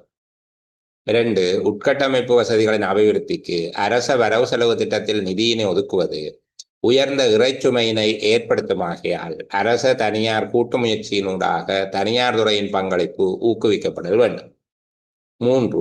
அரச மற்றும் தனியார் துறைக்கும் இடையிலான கூட்டு முயற்சியினால் தனியார் துறையானது மூலதனத்துக்கு பங்களித்தல் உட்கட்டமைப்பு அபிவிருத்தி செயற்திட்டத்துக்கான நிதியிடலை முழுமையாக அரசு ஏற்றுக்கொள்வதை விட பொருத்தமானதாகும். யார் ஆன்சர் பண்ண போறது? துஷா, மூன்றாவது. செல்மி, ஒன்று சார். 1. அகிலகுமார், 2வது. 2. எல்லாத்துக்கும் அவார்ட் பண்ணிருக்காங்க. யமுனா, துஷி கதைங்க. 2வது சார். 2. சுபாஜினி, 2வது சார். 2. யுமனாவா? ஓகே, யுமனா கதைங்க. 2வது சார். கணேஷ், 1வது சார். சரி, 1. மிஸ்ஸஸ் நிசாந்தன், 3வது சார். 3. சஜிதா, 1வது சார். சரி. ஆரணி, 2வது சார். 2. ஓகே. ஹம்சா, 2வது. செல்வகுமார், 2. சரி, 1வதுல என்ன தவறு? 1வது நிராகரிப்பவர்கள் சொல்லுங்க, 1வதுல என்ன தவறுண்டு?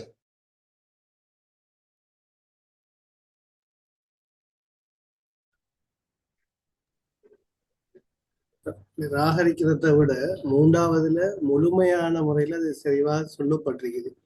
1வதுல என்ன தவறுன்னு சொல்லுங்க. 3வது ஏற்றுக்கொள்றீங்க அப்படின்னீங்க. சரி, சொல்லுங்க. அப்ப 1வதுல என்ன தவறுன்னு சொல்றீங்க? இல்ல சார், பெரும்பாலும் 3ம் சரியான முறையில ஒரே விடயமாக இருக்குது. உண்மை அரசு தனியார் துறையினுடைய ஈடுபாடு. இந்த 3 கூற்றுகளும் ஆம் இல்லை என்று கேட்கப்பட்டால் 3 கூற்றுகளும் ஆம். அதுல கருத்து வேறுபாடே இல்லை. 3 கூற்றுகளும் ஆம். சரிதானே? அது கிரேட். சொல்லுங்க, யார் பேசிக் கொண்டிருக்கிறது? ருசைட் சார். ருசைட், சொல்லுங்க. ருசைட், சார் 3வது கருத்துல அத விரிவா சொல்லப்படுது. அரச தனியார் துறையின் கூட்டு முயற்சியும் அதே போல அந்த முதலீடுகள்ல பங்களிப்பு தனியார் துறையை ஏற்றுக்கொள்றது பொருத்தமாங்கிற விஷயத்த அந்த ஆசிரியர் கருத்தை தெளிவா சொல்றதா நான் ஏற்றுக்கொள்ள. ஓகே ருசைட், 2வது ஏன் நீங்க மறக்கிறீங்க? 2வது சார் பெரும்பாலும் உட்கட்டமைப்பு விடயத்தை மட்டும் சொல்லப்பட்டிருக்குது. அங்க முதலீடுகள் இதுல பத்தி சொல்லப்படல, மூலதனத்தை பத்தி சொல்லப்படல. நான் பெருமளவுக்கு உங்களை புரிந்து கொள்ளுகிறேன். இன்னும் உங்களால தெளிவாக சொல்ல இயலும் என்று எதிர்பார்க்கிறேன். நீங்க சொல்லுகிறது சரி. கணேஷ் வந்து போகிறார். சொல்லுங்க. சரி, நாங்கள் பார்ப்போம். என்ன அந்த உரைப்பகுதியில சொல்லப்பட்ட பிரதானமாக 2 விடயங்களை நாங்கள் பார்த்தோம். 1, அரசினுடைய இயலாமை ஒரு காரணம். 2வது, கிடைக்கக்கூடிய நன்மைகள். இந்த 2 விடயத்தையும் முன்னிறுத்தித்தான் உரையாசிரியர் அரசு தனியார் பங்குடைமை முக்கியத்துவம் வாய்ந்தது என்று சொல்லுகிறார். அதுக்கு 2 காரியங்களை 2 விடயங்களை அவர் முன்னிறுத்துகிறார். 1, அரசினுடைய வளப்பற்றாக்குறை. 2வது, தனியாரை கொண்டு வருவதன் மூலமாக அடைய எதிர்பார்க்கக்கூடிய 2 விதமான நன்மைகள். அரசுக்கு ஏற்படக்கூடிய 2 விதமான நெருக்கடிகள், கிடைக்கக்கூடிய 2 விதமான நன்மைகள் என்பதை சொல்லுகிறார். 1வது பொறுத்தவரையில 1வது கூற்றில அங்கு நெருக்கடிகளும் சொல்லப்படவில்லை, நன்மைகளும் சொல்லப்பட்டவில்லை. இங்கே அரசு வரவு செலவு திட்டத்தின் ஆதரவு வரவேற்கத்தக்கதாக இருப்பினும், உண்மையாக வரவு செலவு திட்ட ஆதரவு வரவேற்கக்கூடியதாக இருக்கிறது. அது கூட அது கஷ்டத்துல தான் அரசு அதை செய்யுது என்பதை கூட அவர் சொல்ல இல்லை. அங்கே அரசுக்கு ஒரு நெருக்கடி இருப்பதை கூட சுட்டிக்காட்ட இல்லை. அவர் ஏதோ அரசு நல்ல வசதியா இருக்குது செய்யுது, இருந்தாலும் தனியாரையும் கொண்டு வரலாம். அரசாங்கத்தின் வரவு செலவு திட்ட ஆதரவை நாங்கள் வரவேற்கிறோம். அதுக்கு மேலதிகமாக மூலதனம் விடுவதற்கு தனியாரையும் கொண்டு வரது நல்லது என்ற அரசே எல்லாம் செய்யும். தனியாரம் வந்தால் இன்னும் சிறப்பாக செய்யலாம் என்ற மாதிரியாக ஒரு தோற்றம் அதுக்குள்ளே இருக்கு. அதில் அரசினுடைய இயலாமை அல்லது தனியாருடைய முக்கியத்துவம் ரெண்டில் எதுவுமே அந்த கூற்றில் இல்லை. முதலாவது கூற்றில் அரசினுடைய இயலாமை எந்த இடத்துலையும் சொல்லப்பட்டில்லை. அரச வரவு செலவு திட்டத்தின் ஆதரவு வரவேற்கத்தக்கது என்று சொன்னால் அதை தொடர்ந்து செய்கிற நல்லது என்ற மாதிரியாகத்தான் இருக்கிறார். மறைமுகமாக சொல்லப்பட்ட அந்த கூற்றில் ஒரு பொருத்தமில்லாத ஒரு அறிவிலித்தனமும் இருக்கு. அரச வரவு செலவு திட்டத்தின் ஆதரவு வரவேற்கத்தக்கது என்ற அரச வரவு செலவு திட்டத்துக்காக ஆதரவு கொடுக்கக்கூடாது என்றதுதான் அங்கே முக்கியமான விடயம்.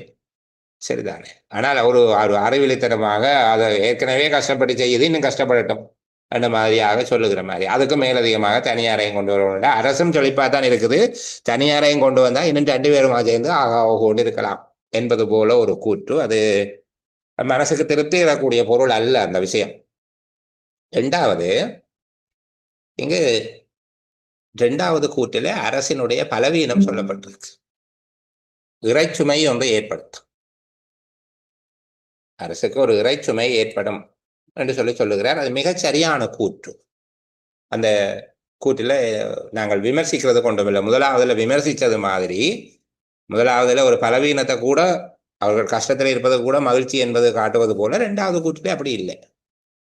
வரவு செலவு திட்டத்தில் நிதியை ஒதுக்குவது உயர்ந்த இறைச்சுமையை ஏற்படுத்தும். அதுக்கு அரசு தனியார் கூட்டு முயற்சியூடாக தனியார் பங்களிப்பை ஊக்குவித்தால் அந்த இறைச்சுமையை குறைக்கலாம் என்று சொல்லப்பட்டிருக்கு. அதை நாங்கள் ஏற்றுக்கொள்ள. சரிதானே? 3வதுல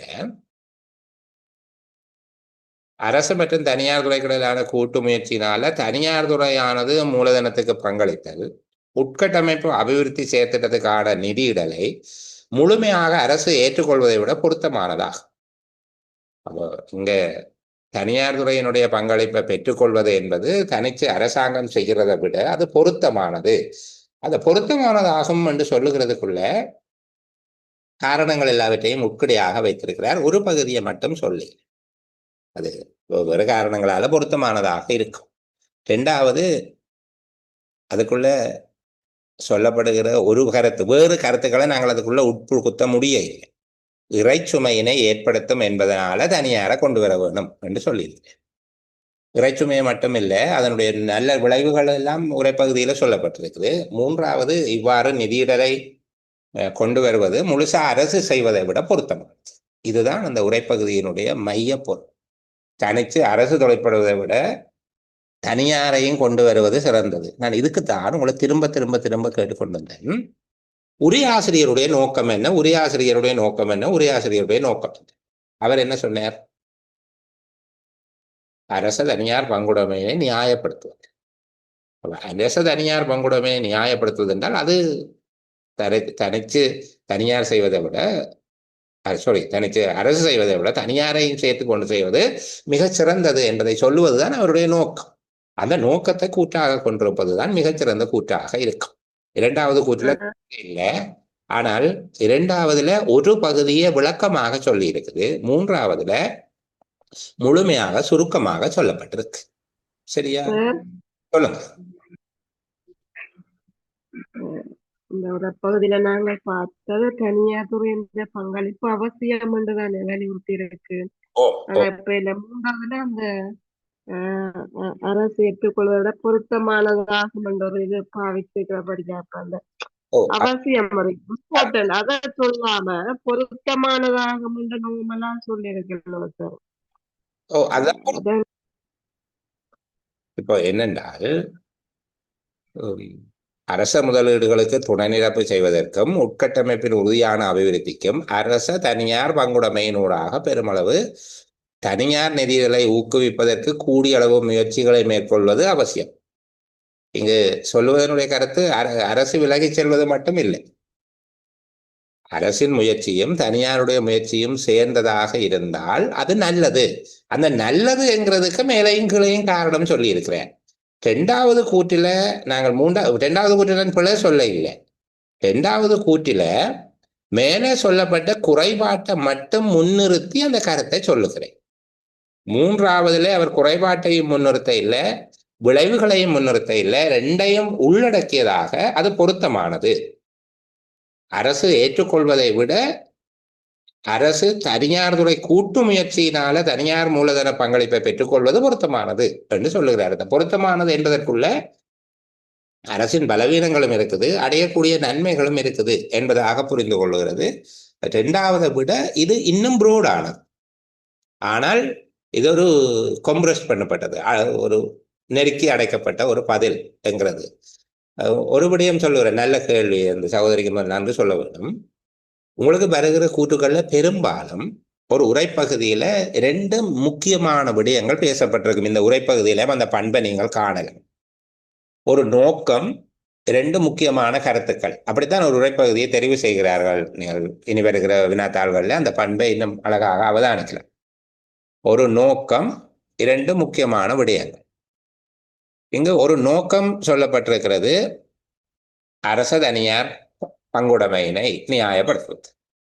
சரி, இந்த நோக்கத்தை 2 கருத்துக்களினூடாக அவர் முன்வைக்கிறார். ஒன்று அரசினுடைய பலவீனங்கள், 2வது கிடைக்கக்கூடிய நன்மைகள். பெரும்பாலும் இந்த கூற்றுக்களை தருகிற போது அவர்கள் எப்படி தருவார்கள் என்றால் 4 கூற்று தந்தாலும் 3 கூற்று தந்தாலும் அந்த கூற்றுக்களை எப்படி தருவார்கள் என்கிறதுல கவனமாக இருக்க வேண்டும். ஒரு கூற்று அதன் ஒரு பாதியை மிக சிறப்பாக விவரிப்பதாக இருக்கும், இன்னொரு கூற்று அதன் மறுபாதியை சிறப்பாக விவரிப்பதாக இருக்கும். சிலபல 4 கூற்று தருவார்களாக இருந்தால் 3வது கூற்று அங்க இருக்கக்கூடிய ஒரு விடயத்தை தொடர்பு மாறி அல்லது குழப்புகிற விதமாக தருவதாக இருக்கும். 4வது கூற்று சரியாக ஆனால் சுருக்கமாக சொல்லுவதாக இருக்கும். இந்த பண்பை நீங்கள் தொடர்ச்சியாக வினாத்தாள்களை அவதானிக்கிற நேரத்தில் உற்று கவனிக்கலாம். இங்கேயும் அந்த பண்பை நாங்கள் பார்க்கலாம்.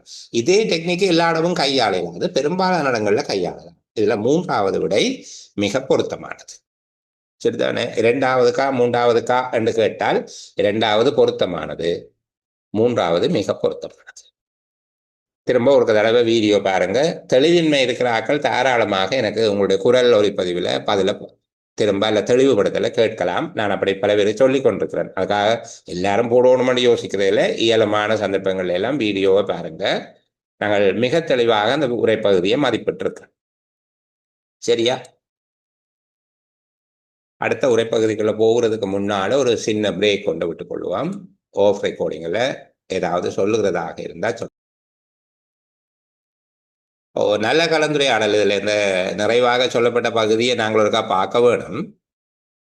இறுதியாக இந்த உரைப்பகுதியை சொல்வதனுடைய நோக்கம் என்ன என்று சொல்லி, இந்த உண்மையில் அரச தனியார் பங்குடைமை என்பது அரசாங்கத்துக்கும் தனியார் துறைக்கும் இடையிலான கூட்டு முயற்சி ஆகும். இங்கு தனியார் துறையானது மூலதனத்துக்கு பங்களித்து முகாமைத்துவத்தில் ஈடுபட்டு லாபத்தில் அல்லது நட்டத்தில் பங்கு கொள்ளுகிறது. பொதுவாகவே தனியார் துறை என்று சொல்லப்பட்ட உடனே அவர்கள் ஒரு பகற்கொள்ளைக்காரர்கள், கொள்ளை லாபம் உழைப்பவர்கள் என்பது போல ஒரு அபிப்பிராயம் தான் சமூக அபிப்பிராயம். ஒரு சமூக கருத்தியல் ஒன்று இருக்கு, ஒரு சமூக எண்ணக்கரு என்று சொல்லுவாங்க.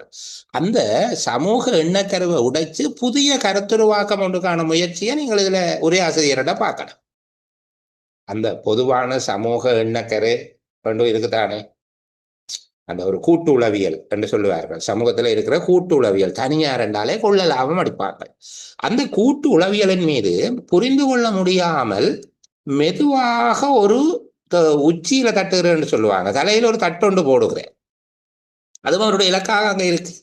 தனியார் துறைங்கிறது கொள்ள லாபம் உழைக்கிறதுல அவங்களுக்கு சில நேரம் நட்டம் கூட வரும்பா என்று சொல்லுவதன் மூலமாக அந்த எண்ணக்கருவில ஒரு டேமேஜை உண்டாக்கி ரிஃபார்ம் பண்ண பார்க்கிறேன். சரிதானே? சமூக கூட்டு உளவியல் அல்லது அந்த ஒரு கூட்டு எண்ணக்கருவை மீள்கட்டமைப்பு செய்வதற்கான உரையாசிரியருடைய அந்த முயற்சி அதுக்குள்ள இருக்குது. ரொம்ப அற்புதமான பந்தி இது, சாதாரணமாக இல்லை. ஒரு கவிதை ரசிச்ச மாதிரியா. உண்மையில நானும் வாசிச்சுட்டு வர இல்லை, சத்தியமான வார்த்தை, நான் வாசிச்சுட்டு வர இல்லை, உங்களோட சேர்ந்துதான் வாசிக்கிறேன். ஆனா வாசிக்கிற போது ஒரு கவிதையை ரசிப்பது போல அழகான பந்தி. சரியா?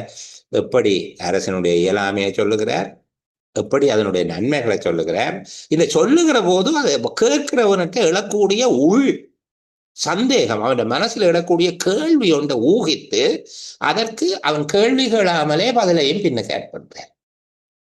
நான் சொல்ல வந்த கருத்துல தெளிவாக இருக்கிறார். அரச தனியார் பங்குடைமை முக்கியத்துவம் வாய்ந்தது என்கிற கருத்துல தெளிவாக இருக்கிறார். இந்த கருத்தை சொல்லுவதற்கு 2 நுட்பத்தை கையாளுகிறேன். ஒன்று அரசினுடைய இயலாமைகளை சொல்லுகிறார். அரசு பெருமளவு கடனை திருப்பி கொடுக்க வேண்டி இருக்குது. இறைச்சுமை அரசு மூலவளங்களை பயன்படுத்துவதாக இருந்தால் இன்னும் இறைச்சுமை அதிகரிக்கும் என்று சொல்லி பலவீனங்களை சொல்றேன். அதுக்கு பிறகு இதை கொண்டு வந்தால் அரச முதலீடுகளுக்கு ஒரு சப்ளிமெண்ட்ரியாக இருக்கும், சப்ளிமெண்ட்ரி ஃபில்லிங்காக இருக்கும். அதை விட ஒரு ஸ்டேபிளா நீங்க இந்த ஸ்ட்ரக்சரை ஒரு உறுதியான வகையில அடிப்படை கட்டமைப்புகளை வளர்ச்சியடைய செய்யலாம் என்று நன்மையையும் சொல்றார்.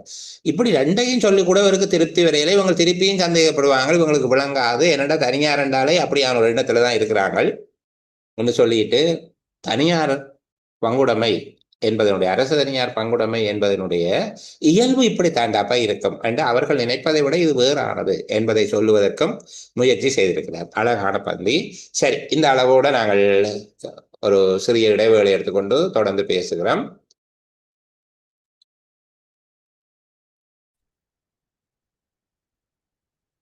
சரி, நாங்கள் தொடர்ந்து பேசுவோம்.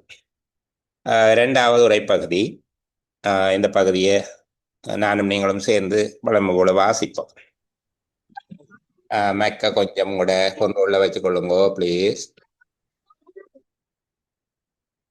தேசிய கொள்கையாக எதிர்காலத்தில் குறைந்த செலவுடன் கூடிய வலு உருவாக்க செயற்திட்டங்களை எவ்வித தாமதமுமின்றி விரைவுபடுத்துவதற்கும், உயர்ந்த செலவினை கொண்ட வெப்ப வலு செயற்திட்டங்களை தடை செய்வதற்கும், எதிர்காலத்தில் எண்ணெய் விலை அதிர்வுகளினை கையாள்வதற்கும், ஏனைய மீட்பு வழிமுறைகளை மேற்கொள்வதற்கும் அவசியமான வழிமுறைகளை மேற்கொள்வது தவிர்க்க முடியாததா.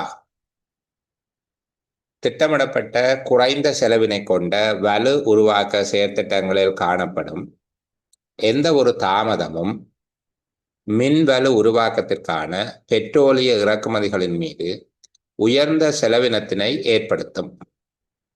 பொருளாதாரத்தில் தேவையற்ற வலுச்செறிவுகளின் வளர்ச்சியை கட்டுப்படுத்துவதன் மூலம் வலு சேமிப்பும், புதுப்பிக்கத்தக்க வலு மூல வளங்களை அபிவிருத்தி செய்வதும் நாட்டின் உயர்ந்த எண்ணெய் இறக்குமதி செலவினை கட்டுப்படுத்துவதற்கு முக்கியமானதாகும். எனினும் இவ்வகை நுண்பாக வழிமுறைகள் எதிர்கால வலு நெருக்கடிகளை கையாள்வதற்கு போதுமான அளவிற்கு உதவாது. ஆகவே தாக்குப்பிடிக்கக்கூடிய வலு கொள்கையான நெகிழ்ச்சித்தன்மை மிக்க விலையிடல் கொள்கையுடன் இணைந்து குறைந்த செலவினை கொண்ட வலு உருவாக்க முறைகளை நோக்கி பெயர்வதனே அடிப்படையாக கொண்டிருத்தல் வேண்டும். திரும்ப ஒரு தடவை வாசிப்போம். தேசிய கொள்கையாக எதிர்காலத்தில் குறைந்த செலவுடன் கூடிய வலு உருவாக்க செயற்திட்டங்களை திருப்பி வாசிக்கிறேன். தேசிய கொள்கையாக எதிர்காலத்தில் குறைந்த செலவுடன் கூடிய வலு உருவாக்க செயற்திட்டங்களை எவ்வித தாமதமுமின்றி விரைவுபடுத்துவதற்கும், உயர்ந்த செலவினை கொண்ட வெப்ப வலு செயற்திட்டங்களை தடை செய்வதற்கும், எதிர்காலத்தில் எண்ணெய் விலை அதிர்வுகளினை கையாள்வதற்கும், ஏனைய அனைத்து மீட்பு வழிமுறைகளை மேற்கொள்வதற்கும் அவசியமான வழிமுறைகளை மேற்கொள்வது தவிர்க்க முடியாததாகும்.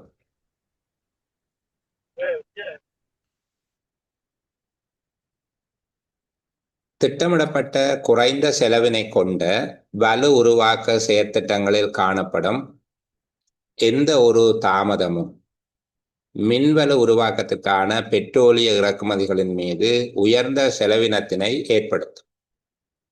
பொருளாதாரத்தில் தேவையற்ற வலுச்செறிவுகளின் வளர்ச்சியை கட்டுப்படுத்துவதன் மூலம் வலு சேமிப்பும், புதுப்பிக்கத்தக்க வலு மூல வளங்களை அபிவிருத்தி செய்வதும் நாட்டின் உயர்ந்த எண்ணெய் இறக்குமதி செலவினை கட்டுப்படுத்துவதற்கு முக்கியமானதாகும். எனினும் இவ்வகை நுண்பாக வழிமுறைகள் எதிர்கால வலு நெருக்கடிகளை கையாள்வதற்கு போதுமான அளவிற்கு உதவாது.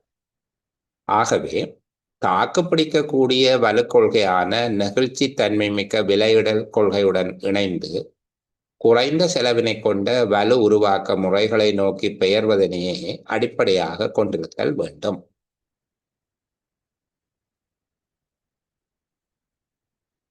சரி, எங்களோட வளமையான பகுப்பாய்வுக்குள்ள போகும்.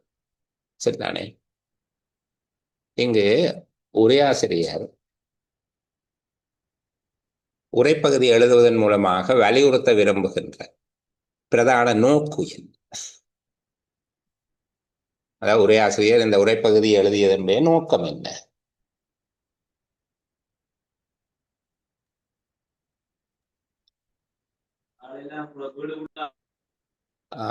நீங்கள் வீட்டில் கதைக்கிறதாக இருந்தால் மைக்க ஓ பண்ணிட்டு கதைங்க. நான் விளங்கப்படுத்தி கொண்டு சிவா சொல்லுங்கம்மா கேட்போம்.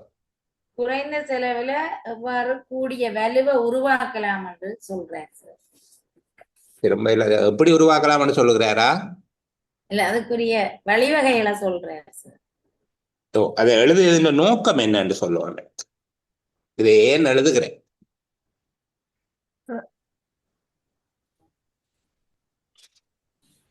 நீங்க பேசுகிறது சரி, இன்னும் கொஞ்சம் தெளிவா சொன்னீங்கன்னா.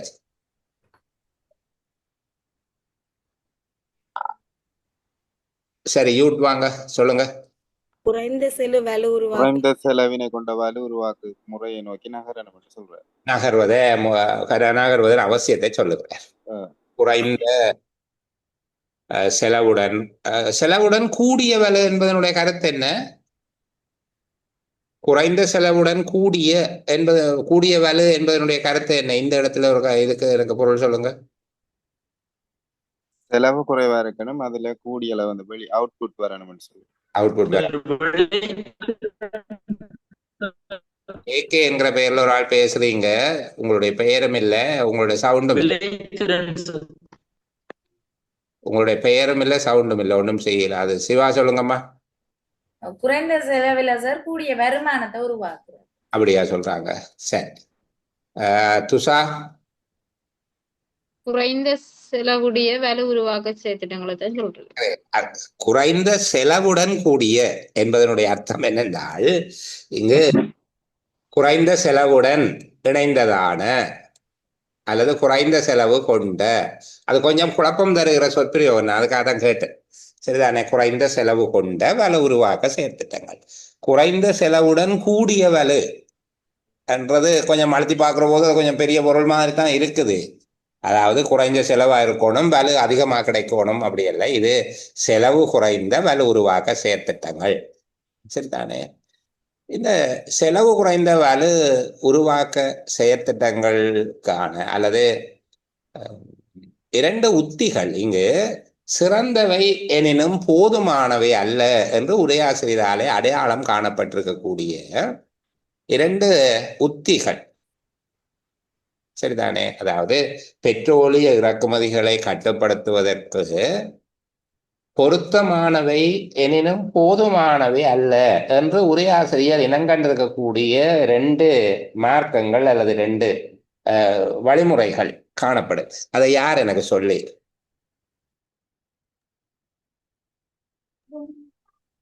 வலு உற்பத்தி செயற்திட்டங்களை தாமதமின்றி நிறைவு செய்தல். அடுத்தது உயர்ந்த செலவை கொண்ட வெப்பவலு நிலையங்கள் அமைத்தலை கட்டுப்படுத்தல். இது அவர் சொல்லுகிற வழிமுறை, அதை நான் ஏற்றுக்கொள்ளுகிறேன். அவர் சொல்லுகிறார், பெட்ரோலிய இறக்குமதியை கட்டுப்படுத்துவதற்கு இரண்டு வழிமுறைகள், பொருத்தமான இரண்டு வழிமுறைகளை பற்றி உரையாசிரியர் இந்த உரைப்பகுதியில பேசுகிறார். ஆனால் அவை போதுமானவை அல்ல என்று சொல்லியும் சுட்டி காட்டுகிறார். அந்த மீளத்தக்க வலு மூலங்களை அபிவிருத்தி செய்யறது. வேற புதுப்பிக்கத்தக்க வள மூல வளங்களை அபிவிருத்தி செய்வதும்.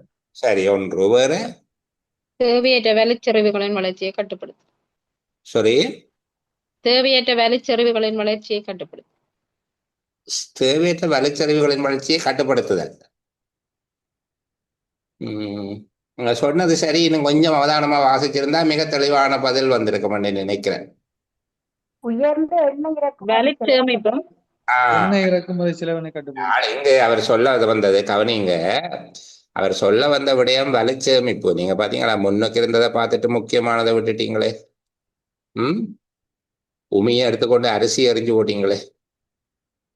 தேவையற்ற வலு செறிவுகளின் வளர்ச்சியை கட்டுப்படுத்துவதன் மூலம், சரிதானே, தேவையற்ற பொருளாதாரத்தில் தேவையற்ற வலுச்செறிவுகளின் வளர்ச்சியை கட்டுப்படுத்துவதன் மூலம் வலுச்சேமிப்பு. இங்க அவர் அரிசியே வலுச்சேமிப்பு. அடுத்தது புதுப்பிக்கத்தக்க வலு மூலங்களை அபிவிருத்தி செய்வது நாட்டின் உயர்ந்த எண்ணெய் இறக்குமதி செலவை கட்டுப்படுத்துவதற்கு முக்கியமானதாகும். ஆனால் அவை போதுமானதல்ல. பின்ன சொல்லுகிறேன், இந்த வழிமுறைகள் எதிர்கால வலு நெருக்கடிகளை கையாள்வதற்கு போதுமான அளவுக்கு உதவாது.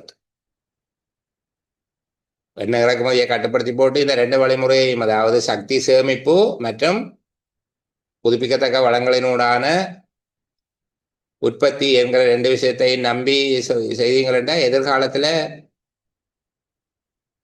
ஏற்படக்கூடிய வலு நெருக்கடிக்கு அவை தீர்வாக அமையாது, போதாது என்று சொல்லி பாருங்க. எதிர்கால வலு நெருக்கடிகளை கையாள்வதற்கு போதுமான அளவிற்கு உதவாது. இப்படித்தான் கேள்வியை கேட்பார்கள். இந்த பந்திகளை தந்து போட்டு தேடியே பிடிக்க இல்லாத இடங்கள்ல எல்லாம் கேள்வியை கேட்பார்கள். இங்கு குறைந்த செலவுடன் அமைந்ததான குறைந்த செலவு கொண்ட வலு உருவாக்க செயற்திட்டங்களை அமைப்பதன் மூலமாக அடைந்து கொள்ளப்படும் பிரதான இலக்காக உரையாசிரியர் எதை காட்டுகிறார்? குறைந்த செலவுடன் கூடிய வல உருவாக்க செயற்திட்டங்களின் மூலம் அடைந்து கொள்ள எதிர்பார்க்கப்படுகிற இலக்காக உரையாசிரியர் எதை காட்டுகிறார்? எதிர்காலத்துல எண்ணெய் விலை அதிர்வுகளை கையாளலாம். எதிர்காலத்தில் எண்ணெய் விலை அதிர்வுகளை எதிர்காலத்துல தாக்கு பிடிக்கிற கேட்ட 2-3 பேர் பேசுறீங்க. சஜிதாக்கு கொடுப்போம் வாய்ப்பு, சொல்லுங்க. நெகிழ்ச்சித்தன்மை மிக்க விலையிடல் கொள்கை. நெகிழ்ச்சித்தன்மை வாய்ந்த விலையிடல் கொள்கை. தூசி உயர் செலவு வேலை செயற்றிட்டங்களை தடை செய்யறதுக்காகவும் எதிர்காலத்துல எண்ணெய் விலை நெகிழ்ச்சி தன்மைகளை கையாளுறதுக்காகவும் குறைந்த செலவோட வேலை உருவாக்கணும் என்று சொல்றாரு சார்.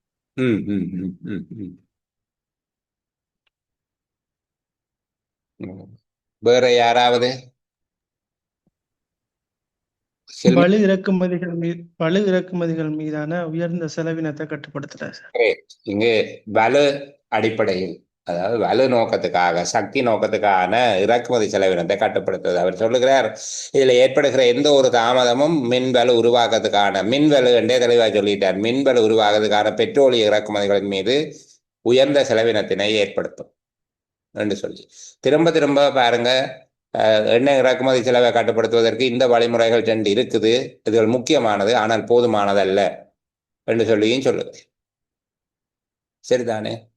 அது அப்ப எண்ணெய் இறக்குமதியினை கட்டுப்படுத்துவதற்கு, அது எண்ணெய் இறக்குமதி செலவினத்தினை கட்டுப்படுத்துவதற்கான பிரதான வழிமுறையாக உரை ஆசிரியர் எதை முன்வைக்கிறார்?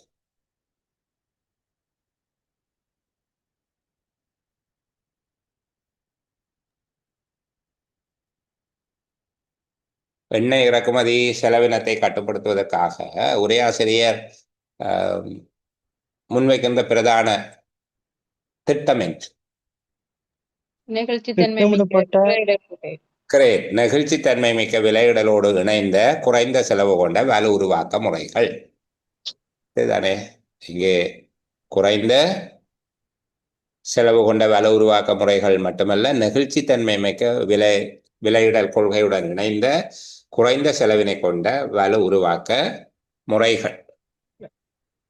இங்கு பாருங்க, தொடர்ச்சியாக நிகழக்கூடிய விடயங்களும் சொல்லப்பட்டிருக்குது. குறைந்த செலவோடு கூடிய வலு உருவாக்க செயற்திட்டங்களை தாமதம் இல்லாமல் விரைவுபடுத்துதல், அதனாலே அடையப்படக்கூடியது உயர்ந்த செலவை கொண்ட வெப்ப வலு செயற்திட்டங்களை தடை செய்தல். இந்த அனல் மின்சாரம் என்று நாங்கள் சொல்லுவோம் தானே, வெப்ப வலு அனல் மின்சாரம், அது நிலக்கரியாக இருக்கலாம், பெட்ரோலியமாக இருக்கலாம். எதிர்காலத்தில் எண்ணெய் விலை அதிர்வுகளை கையாள்வதற்கு குறைந்த செலவோடு கூடிய வலு உருவாக்க செயற்திட்டங்களை தாமதம் இல்லாமல் விரைவுபடுத்த வேண்டும், உயர்ந்த செலவு கொண்ட செயற்திட்டங்களை தடை செய்ய வேண்டும். இதன் மூலமாக எதிர்காலத்தில் எண்ணெய் விலை அதிர்வுகளை கையாளலாம். சரிதானே? ஏனைய அனைத்து மீட்பு நடவடிக்கைகள், ரிகவரி ப்ரோசஸ் மேற்கொள்வதற்கும் அவசியமான வழிமுறைகளை மேற்கொள்வது தவிர்க்க முடியாததாகும். இந்த உரைப்பகுதியினுடைய சாராம்சமே இதுதான். சரிதானே? குறைந்த செலவு கொண்ட வலு உருவாக்க முறைகளை தாமதமில்லாமல் அறிமுகப்படுத்தி உயர்ந்த செலவு கொண்டவற்றை நிறுத்தி எதிர்காலத்தில் எண்ணெய் விலை தாக்கங்களில் இருந்து விடுபடுவதோடு பொருளாதார மீட்பு அல்லது பொருளாதார பாதிப்புகளில் இருந்து விடுபடுதல் என்பதை இலக்காக கொண்டு செயற்பட வேண்டும். இப்படி சொன்ன உடனே குறைந்த செலவுடன் கூடிய, அதாவது குறைந்த செலவு கொண்ட வலு உருவாக்கங்கள் என்ற உடனே எல்லாரும் ஓடி வருவார்கள். இதுதான், அதாவது புதுப்பிக்கத்தக்க வளங்களை பயன்படுத்துவது, சக்தியை சேமிக்கிறது, மின்சார பயன்பாட்டை சேமிக்கிறது, புதுப்பிக்கத்தக்க வள மூலங்களை அபிவிருத்தி செய்வது என்று ஓடி வருவார்கள். சொல்வார் அது மட்டும் போதுமானதல்ல, அதை விடவும் புதுப்பிக்கத்தக்க சக்தி வளங்கள் அல்லாதவையும் இருக்கலாம், குறைந்த செலவுடையவையாக இருந்தால் நல்லது என்று சொல்லி அழகான பங்கு இது. சரியா, நாங்கள் அதை புரிந்து கொண்டோம் என்று நினைக்கிறேன். இங்கு அவருடைய பிரதான இலக்காகவே இருப்பது குறைந்த செலவோடு இணைந்ததான, குறைந்த செலவை கொண்டதும் நெகிழ்ச்சித்தன்மை மிக்க விலையிடல் கொள்கையோடு இணைந்ததுமான ஒரு வலு உருவாக்க பொறிமுறையை இலங்கையில விரைவுபடுத்துவது, விரைவாக தாவிப்பதை முன்னிலைப்படுத்துவதுதான் அவருடைய நோக்கமாக இருந்திருக்கிறது. இதன் மூலமாக ஒரு நன்மை அடையப்படலாம் என்பதை பல்வேறு விதமாக அவர் சொல்லிக் கொண்டு வருகிறார். வேறு விதமாக அவரால் சொல்ல முடியல. இதுக்குள்ள இதுல கிடைக்கக்கூடியது என்னென்றால், இந்த வலு உற்பத்திக்கான பெட்ரோலிய இறக்குமதியை நாங்கள் விரைவாக அந்த செலவை கட்டுப்படுத்துவதற்கு இது ஒரு வழியாக அமையும் என்று சொல்லி சொல்லுகிறார். சரி, நாங்கள் கூட்டுக்களை மதிப்பிடுகிற கட்டத்துக்கு போவோம்.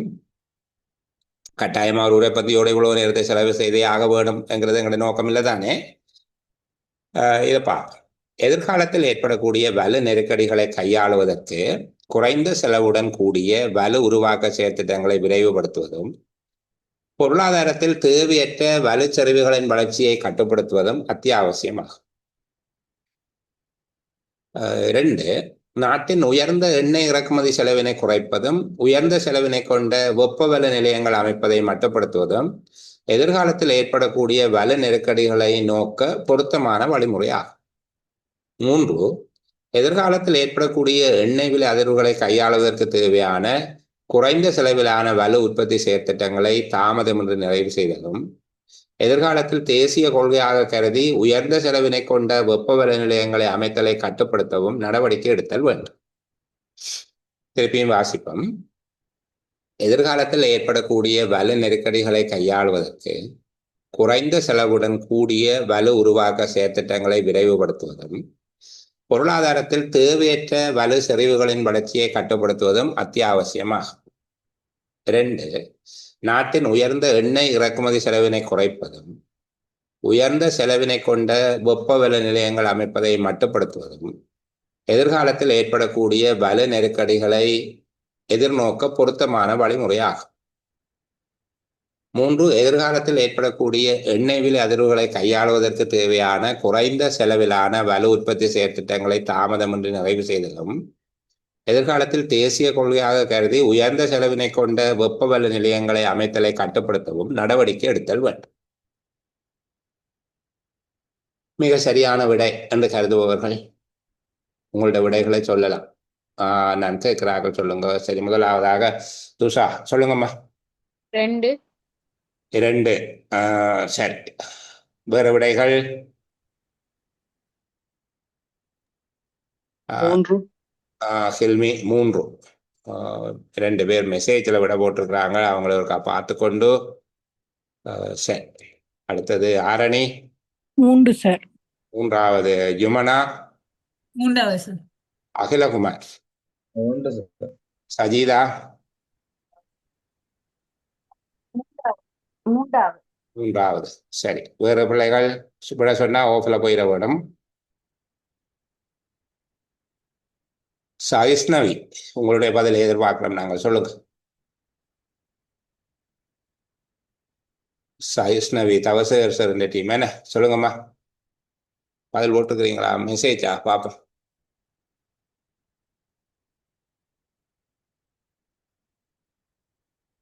சரி, எல்லாத்துக்குமே 3 வருகுது என்று சொல்லி வேறு ஏதாவது ரூபம் யோசிக்கிறீங்கள? இங்க எண்ணெய் இறக்குமதி செலவை குறைப்பது, உயர்ந்த செலவை கொண்ட வெப்பவல நிலையங்களை அமைப்பதை மட்டுப்படுத்துவது, இந்த 2ஐயும் சொல்லியாச்சு.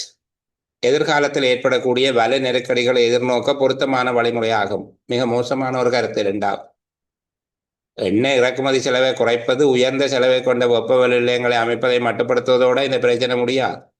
இதை மட்டுப்படுத்தினால் அடுத்தது அதற்குரிய தீர்வையும் உள்ளடக்கும். எண்ணெய் இறக்குமதி செலவை குறைப்பது, உயர்ந்த செலவினை கொண்ட வெப்ப நிலையங்களை அமைப்பதை மட்டுப்படுத்துவதும் ஒரு இலக்காக இருக்குது. எதன் மூலமாக இது அடைய எதிர்பார்க்கப்படுகிறது? குறைந்த செலவுடனான வலு உற்பத்தி செயற்திட்டங்களை தாமதமின்றி நிறைவு செய்வதன் மூலமாக இது அடைய எதிர்பார்க்கப்படுகிறது. மறுபடி இந்த ரெண்டையும் செய்தால் வலு நெருக்கடியை எதிர்நோக்க பொருத்தமான வழிமுறை என்று சொல்லலாம். அது வலுவே இல்லா போய் அடுத்தபடியும் வரவில்லை என்றால் குறைந்த செலவை கொண்ட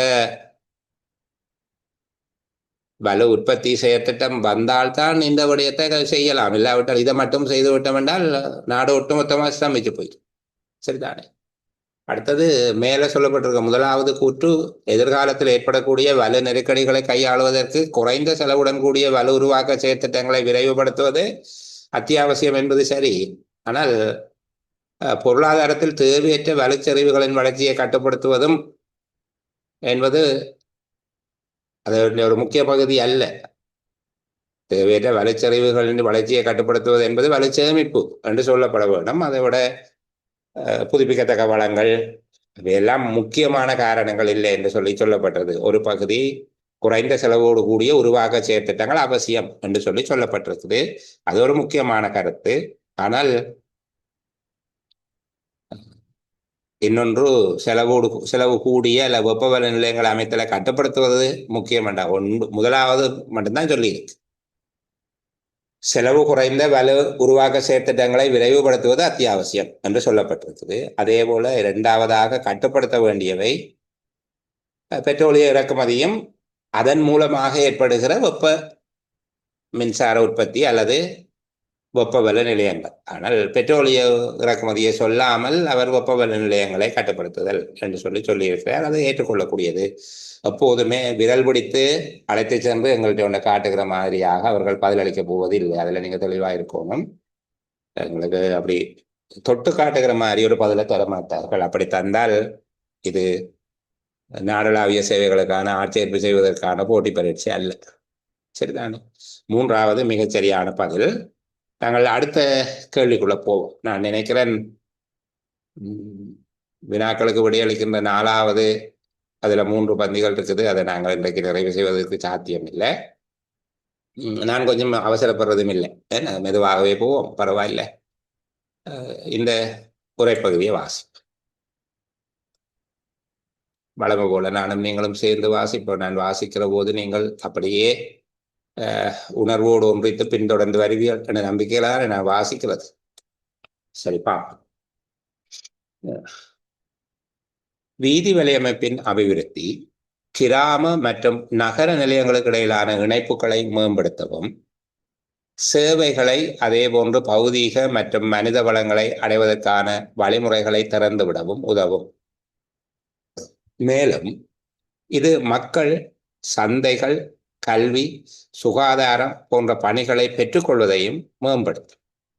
இதன் மூலம் தூர இடங்களை அடைவதற்கான மேம்பட்ட வழிகள், புதிய சந்தைகளை உருவாக்குவதற்கும், பிராந்திய இடங்களிலிருந்து தொழிலாளர்கள் நகர்வதனை மேம்படுத்துவதற்கும், அதன் மூலம் கிராமிய குடித்தொகையினருக்கு கூடிய தொழில் வாய்ப்புகளை உருவாக்குவதற்கும், வறுமையினை ஒழிப்பதற்கும், பிராந்திய ரீதியில் ஏற்றத்தாழ்வற்ற பொருளாதார வளர்ச்சியினை எய்துவதற்கும் முக்கியமானதாகும். திரும்பவும் வாசிப்போம். வீதி வலையமைப்பின் அபிவிருத்தி கிராம மற்றும் நகர நிலையங்களுக்கு இடையிலான இணைப்புகளை மேம்படுத்தவும், சேவைகளை அதேபோன்று பௌதீக மற்றும் மனித வளங்களை அடைவதற்கான வழிமுறைகளை திறந்துவிடவும் உதவும். மேலும் இது மக்கள் சந்தைகள், கல்வி, சுகாதாரம் போன்ற பணிகளை பெற்றுக்கொள்வதனையும் மேம்படுத்தும்.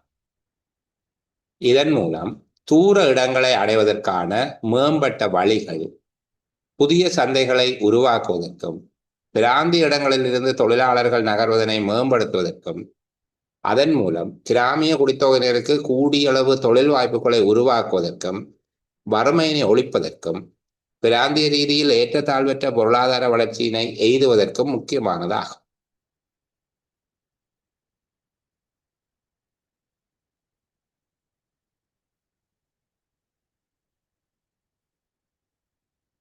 இன்னொரு தடவை வாசிப்போமா?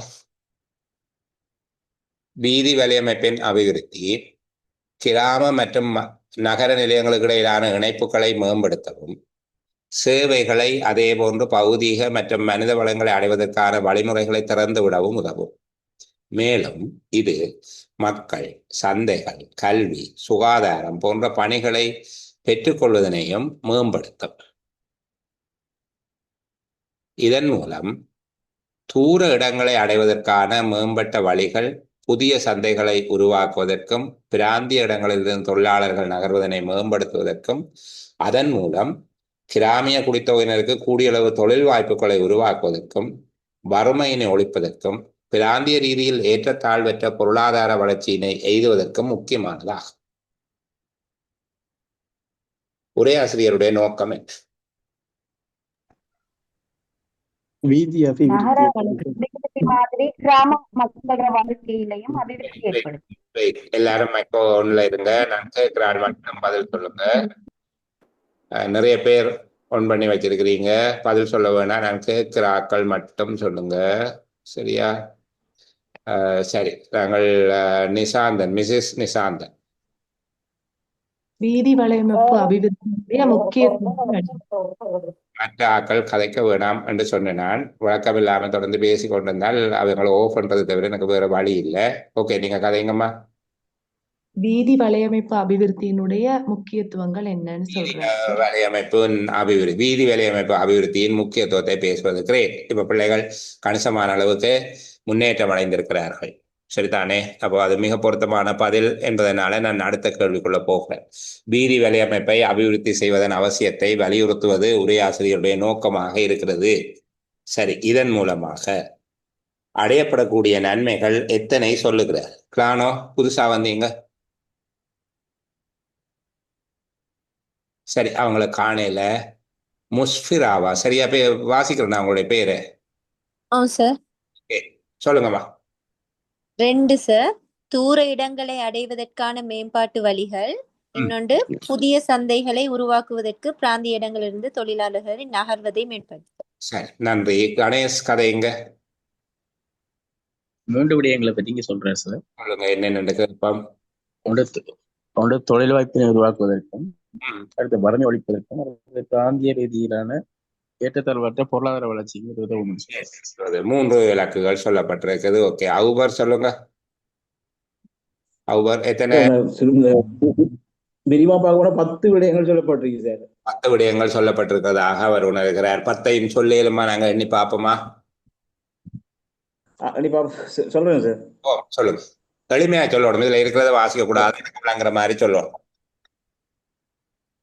Right right, okay sir. சொல்லுங்க. இந்த மனிதர்களுக்கு இடையிலான தொடர்புகள் அதிகரிக்கிற, மனிதர்களுக்கு தேவையான பௌதிக வளங்கள் அதிகரிக்கிறது. நான் மார்க் பண்றதுக்காக சொல்லி கொண்டு போகணும். ஒன்றொண்டா நான் நீங்க சொல்லி முடிய மார்க் பண்ணி முடிய அங்கால போக வேணும். சொல்லுங்க.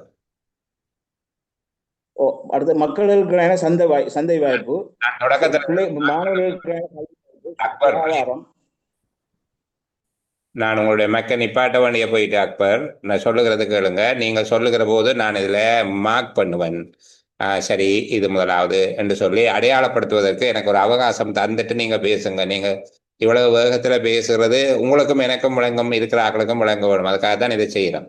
சரி, அப்ப நாங்கள் இந்த செய்கையினுடைய நோக்கம் விளங்கினால் அந்த வேகம் மட்டுப்படும் உங்களுக்கு. சரியா? சொல்லுங்க. இப்போ ஒண்ணுக்கு வாங்க, மக்க ஒன் பண்ணிட்டு பேசுங்க. சொல்லுங்க. முதலாவது, மனிதர்கள் பௌதிக வளங்களை அடைவதற்கான முயற்சி. சரி, சொல்லுங்க. அடுத்த போங்க. சந்தை வசதி. 2, கல்வி. சொல்லுங்க. கல்வி வசதி. சரி, சொல்லுங்க. சுகாதார வசதி. தூர இடங்களுக்கு செல்வதற்கான ஏற்பாடுகள். புதிய சந்தை உருவாக்கம். சரி. தொழிலாளர்கள் நகர்வு. கிராமிய குடித்தொகை. தொழில் வாய்ப்புகள், வறுமை ஒழிப்பு. சரி, வேற யார் எனக்கு வேற யார் எனக்கு பதில் சொல்ல போறீங்க? அவர் சொன்னதை விட நான் திருத்தமாக சொல்லுவேன் என்று சொல்லி இளங்கோ. கதைங்க. சார் மூன்று விடயங்கள் கூறப்படுது சார். சொல்லுங்கம்மா. கிராமம் மற்றும் நகர நிலையங்களுக்கு இடையிலான இணைப்பு 1. 2 பௌதிக மற்றும் மனித வளங்களை அடைவதற்கான வழிமுறை. அடுத்தது மக்கள், சந்தைகள், கல்வி, சுகாதாரம் போன்ற பணிகளை மேற்கொள்வது. இவ்வளவு மேம்படுத்து. ஆம் சார். சரி. இங்க அப்ப இதற்கு கீழே சொல்லப்படுற விடயம் சம்பந்தமா எனக்கு விளக்கம் சொல்லுங்களே. உங்களுடைய பெயர் என்ன? இளங்கோ என்ற பெயர்ல இருந்தீங்க, என்ன சொல்லுங்கம்மா. சார் அந்த அந்த இதன் மூலம் என்று சொல்லுவதனுடைய கருத்து என்ன? அதுக்கு தொடர்ந்து இப்ப நீங்க எனக்கு இந்த விளங்கப்படுத்தி சாரி நான் பாரேன். நீங்க சொன்ன பகுதியை அடையாளப்படுத்தி கொண்டு தொடர்ச்சியாக நான் உங்களோட பயணிக்க விரும்புகிறேன். இப்ப முதலாவது கிராம நகர இணைப்பு, அப்படித்தானே சொன்னீங்க? கிராம மற்றும் நகர இணைப்பு, இது முதலாவது விடயமாக சொல்றீங்க. இரண்டாவது பௌதீக மற்றும் சேவைகளை, அதே போன்று பௌதீக மற்றும் மனித வளங்களை அடைவதற்கான வழிமுறைகளை திறந்து விடுது. எத்தனை சொன்னீங்க? 3 சொன்னீங்க. என்னென்னு சொல்லுங்க. கிராம நகர இணைப்பு உண்டு, மற்றது சேவைகள், பௌதிக மற்றும் மனித வளங்களை அடைவதற்கான வழிமுறை 2வது. 3வது மக்கள், சந்தைகள், கல்வி, சுகாதாரம் போன்ற பணிகள். அப்ப 3வது மக்கள் பணிகளை பெற்றுக்கொள்வதை மேம்படுத்தும். அம்மாதான் முடியுமா? மக்கள் பணிகளை பெற்றுக்கொள்வதை மேம்படுத்துகிறது. அதாவது மக்கள் என்று கம போட்டுட்டாங்க, சந்தைகள், கல்வி, சுகாதாரம் என்று கம போடுறதால இது மக்களையும் சந்தைகளையும் கல்வி, சுகாதாரம் போன்ற அப்படி இல்லை. மக்கள் கல்வி, சுகாதாரம் போன்ற, அந்த போன்ற ரெண்டு வரைக்கும் நாங்கள் அளவிட்டு ஆகிட வேணும். சரிதானே? அது போன்ற ரெண்டு வருகிற போது பணிகளை பெற்றுக்கொள்வதை மேம்படுத்தும். அப்ப 3 விடயங்கள் இதுல சொல்லப்படுது. என்ன சொல்றீங்க? நானும் அதை ஏற்றுக்கொள்கிறேன், உங்களோட சேர்ந்து பயணிக்கிறேன். வீதி வலையமைப்பு அபிவிருத்தியினால் உடனடியாக அடைய எதிர்பார்க்கப்படுகிற 3 இலக்குகள். ஒன்று கிராம நகர நிலையங்கள் இணைப்பு, அல்ல கிராமமும் நகரமும் இணைக்கப்படுதல். 2வது சேவைகளையும் பௌதீக மனித வளங்களையும் அதில் அக்சசபிலிட்டி அடைவதற்கான வழிமுறைகள் திறந்து விடப்படுகிறது. அக்சசபிலிட்டி ஓப்பன் ஆகுது. 3வது இது மக்கள் சந்தை, கல்வி, சுகாதாரம் போன்ற பணிகளை பெற்றுக்கொள்வதை மேம்படுத்தும் என்று சொல்லுகிற விடயத்தை இப்ப பாருங்க. இதை நீங்கள் 3வதாக எடுக்கிறீங்களா அல்லது 2வதுடைய விளக்கமாக எடுக்கிறீங்களா? 2வது விளக்கமா சார்? பாருங்க, முதலாவது கிராம நகர நிலையங்களை இணைக்குது. 2வது சேவைகள், பௌதீக மனித வளங்களை அடைவதற்கான வழிமுறைகளை திறந்துவிட உதவும். மேலும் இது மக்கள் சந்தை, கல்வி, சுகாதாரம் போன்ற பணிகளை பெற்றுக்கொள்வதை மேம்படுத்தும். சரி, அக்சசபிலிட்டியை திறந்துவிட்டு என்ன அடைவதற்கான வாய்ப்புகள், வழிமுறைகளை திறந்துவிட்டு அதன் மூலம் மக்கள் பணிகளை பெற்றுக்கொள்வதை மேம்படுத்துகிறது. இதுல நாங்கள் 2ஆகவோ 3ஆகவோ உடைச்சு எடுத்துக்கொள்ளலாம், பரவாயில்லை. நாங்கள் 3ஆகவே எடுத்துக்கொள்வோம். இதன் மூலம் என்று சொல்லுவதனுடைய கருத்து என்ன? வீதி வலையமைப்பின் அபிவிருத்தியின் மூலமாகவா?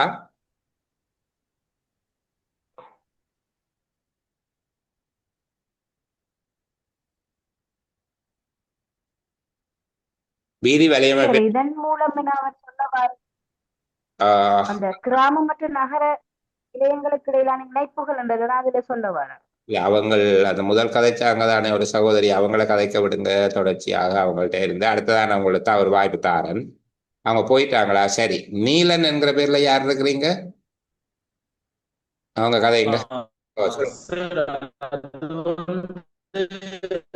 சரி, உங்களுடைய நெட்வொர்க் எங்களோட ஒத்துவரை மூலம் அப்படின்னு சொல்லும்போது சார் சொல்லுங்க சார். சார், அந்த இதன் மூலம் அப்படிங்கிற சொல்றது சார் மேல குறிப்பிட்ட அந்த கருத்துக்கான பயன்களை எடுத்துக்கொள்ளலாம் சார். கீழே உள்ள தகவல் எந்த கருத்துக்கான பயன்கள் சகோதரன் விளங்கையில?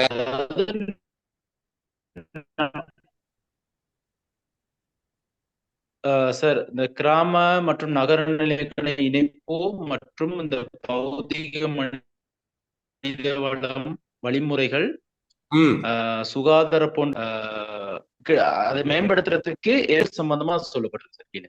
சொல்லப்பட்டிருக்கு. தூசி கதையுங்க கிரேட். அவருடைய அந்த புரிதலை நாங்கள் ஏற்றுக்கொள்ளுகிறோம். தூசி பேசுங்க. சார், இந்த மக்கள் வந்து சந்தை, கல்வி, சுகாதாரம் போன்ற பணிகளை பெற்றுக்கொள்றதை மேம்படுத்துறது இந்த வீதி வேலையமைப்பின் அபிவிருத்தி மேம்படுத்துறது தானே. அதனூடாக இந்த கீழதரப்பட்ட நன்மைகளை அடையக்கூடியதா இருக்குன்னு சொல்றாங்க. சரி, அவங்க முதல்ல பேசுன அந்த பிள்ளையார் ராஜி சொல்லுங்க. வீதி வேலையமைப்பின் அபிவிருத்தினால ஒரு நன்மை ஏற்படுது. என்ன நன்மை?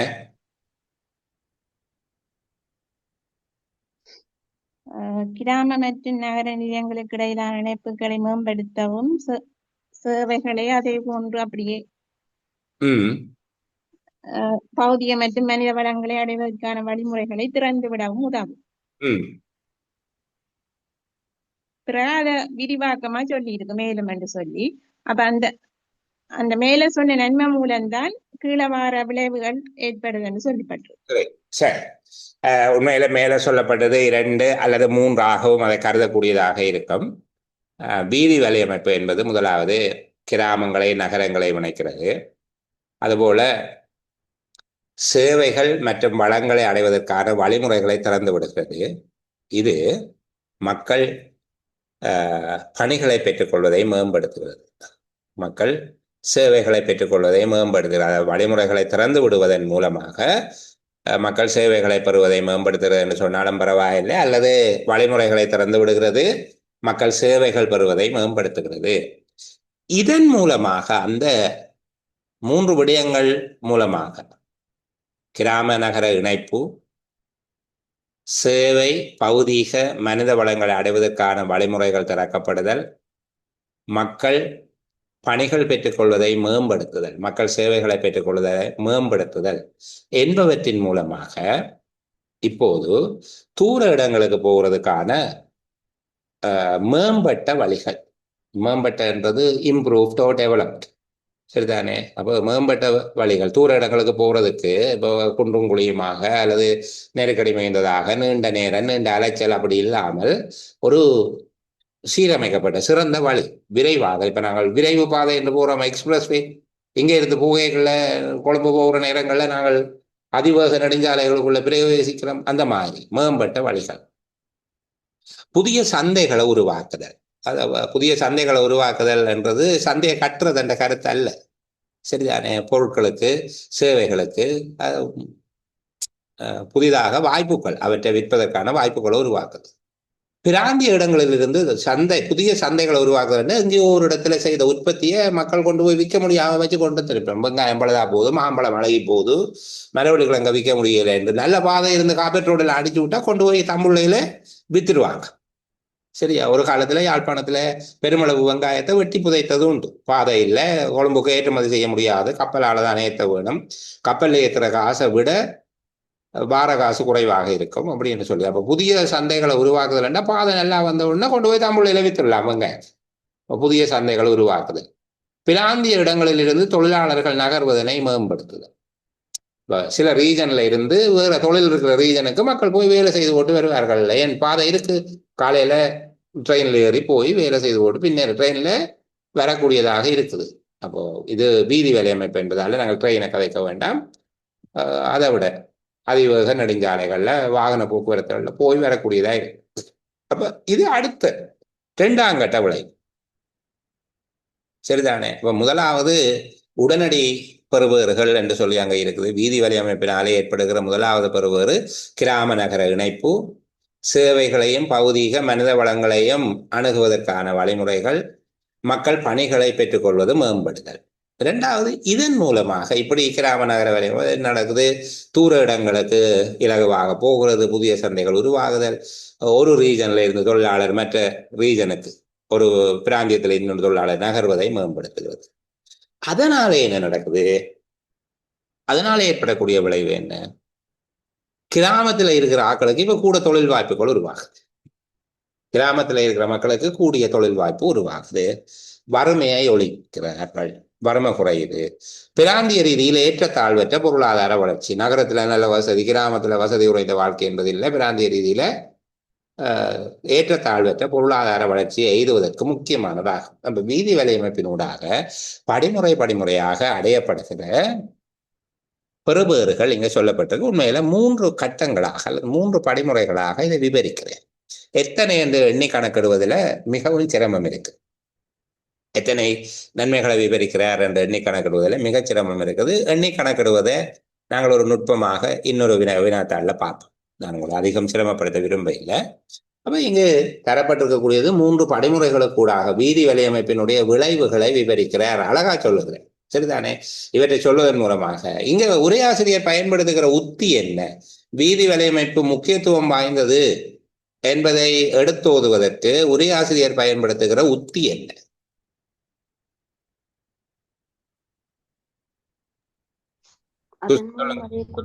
கிராம நகர இணைப்பு சொல்லுங்க. கிராமத்துக்கு நகரத்துக்கு இடையிலான இணைப்பு பற்றி சொல்றார் சார். இணைப்பை பற்றி சொல்லுகிறார். இல்ல ராஜி,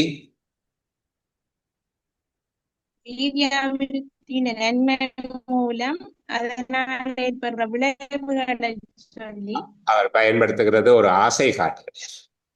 வீதி வலையமைப்பை அபிவிருத்தி செய்தீர்களா சுப்ரி என்றார். இப்படி எல்லாம் கட்டங்கட்டமா வளர்ச்சியாவே வந்து சேரும் என்று சொல்லி அதன் சிறந்த பெறுபேறுகளை பட்டியலிடுவதுதான் அவர் பயன்படுத்துகிற உத்தி.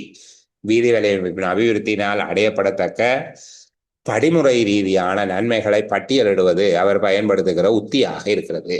சரி, நாங்கள் இப்போது எங்களுடைய கூற்றுக்களை மதிப்பிடுகிற வழிமுறைக்குள்ள போவோம். இது 2 பக்கங்கள்ல விரவி காணப்படுவதால கொஞ்சம் தூரமாக இருக்கும், உங்களுடைய வினாத்தாள் இருக்கும் என்கிற அடிப்படையில் நாங்கள் இதை வாசிப்போம். பௌதீக மற்றும் மனித வளங்களை போன்றே ஏனைய சேவைகளை அடைவதற்கும் சந்தைகள், கல்வி, சுகாதார சேவை போன்றவற்றை மக்கள் அடைவதற்கும் வீதி வலையமைப்புகளின் அபிவிருத்தி உதவுகிறது. பௌதீக மற்றும் மனித வளங்களை போன்றே ஏனைய சேவைகளை அடைவதற்கும் சந்தைகள், கல்வி, சுகாதார சேவை போன்றவற்றை மக்கள் அடைவதற்கும் வீதி வலையமைப்புகளின் அபிவிருத்தி உதவுகிறது. 2வது, கிராம மற்றும் நகரங்கள் போன்றே மாகாணங்கள், மாவட்டங்களுக்கு இடையேயான தொடர்புகளை மேலும் மேம்படுத்தவும் அதனூடாக அவற்றுக்கிடையேயான சமமற்ற தன்மையை குறைக்கவும் வீதி வலையமைப்பு அபிவிருத்தி காரணமாகிறது. 3, தொழிலாளர் நகர்வை மேம்படுத்தவும் அதன் மூலம் கிராமிய குடித்தொகையினருக்கு கூடிய தொழில் வாய்ப்புகளை உருவாக்குவதற்கும் பிராந்திய ரீதியில் ஏற்றத்தாழ்வற்ற பொருளாதார வளர்ச்சியினை எய்துவதற்கும் வீதி வலையமைப்பு அபிவிருத்தி உதவுகிறது. திருப்பி வாசிப்போம். பௌதீக மற்றும் மனித வளங்களை போன்றே ஏனைய சேவைகளை அடைவதற்கும் சந்தைகள், கல்வி, சுகாதார சேவை போன்றவற்றை மக்கள் அடைவதற்கும் வீதி வலையமைப்புகளின் அபிவிருத்தி உதவுகிறது. 2, கிராம மற்றும் நகரங்கள் போன்றே மாகாணங்கள், மாவட்டங்களுக்கு இடையேயான தொடர்புகளை மேலும் மேம்படுத்தவும் அதனூடாக அவற்றுக்கிடையேயான சமமற்ற தன்மையை குறைக்கவும் வீதி வலையமைப்பு அபிவிருத்தி காரணமாகிறது. 3, தொழிலாளர் நகர்வை மேம்படுத்தவும் அதன் மூலம் கிராமிய குடித்தொகையினருக்கு கூடிய தொழில் வாய்ப்புகளை உருவாக்குவதற்கும் பிராந்திய ரீதியில் ஏற்றத்தாழ்வற்ற பொருளாதார வளர்ச்சியினை எய்துவதற்கும் வீதி வலையமைப்பு அபிவிருத்தி உதவுகிறது.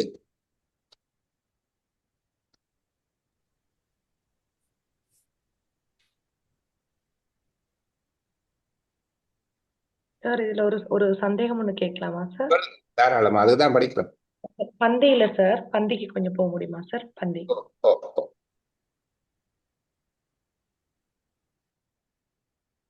சார், பந்தியை கொஞ்சம் காட்டுங்க சார். இதுல வந்து சார், இதன் மூலம்ங்கிறதுக்கு முன்னுக்குள்ள 3 விஷயங்களை ஒரு விடயமாவும், இதன் மூலம்னு இருக்கு தானே சார், இதற்கு முன்னுக்குள்ள 3 விஷயங்களை ஒரு குறிப்பிட்ட விஷயமாவும், இதன் மூலத்துக்கும் அதன் மூலத்துக்கும் இடையில் உள்ளத ஒரு விடயமாகும், அதுக்கு இடையில் உள்ளது ஒரு விஷயமாவும், அதன் மூலத்துக்கு பிறகு உள்ளது ஒரு விஷயமாவும் எடுக்கலாம் சார். அப்படி பாக்குறப்ப மேல உள்ளது நம்ம நோக்கம்னும், 2வதா உள்ளது பயன்னு சொல்லியும், 3வதா உள்ளது விளைவுன்னு சொல்லியும் எடுக்கலாமா சார், இல்ல வேற ஏதேனும்? முதலாவது இணைப்புகள் மற்றும் அணுகல்கள். முதலாவது இணைப்புகளும் மற்றும் அணுகல்களையும் விருத்தி செய்வது. 2வது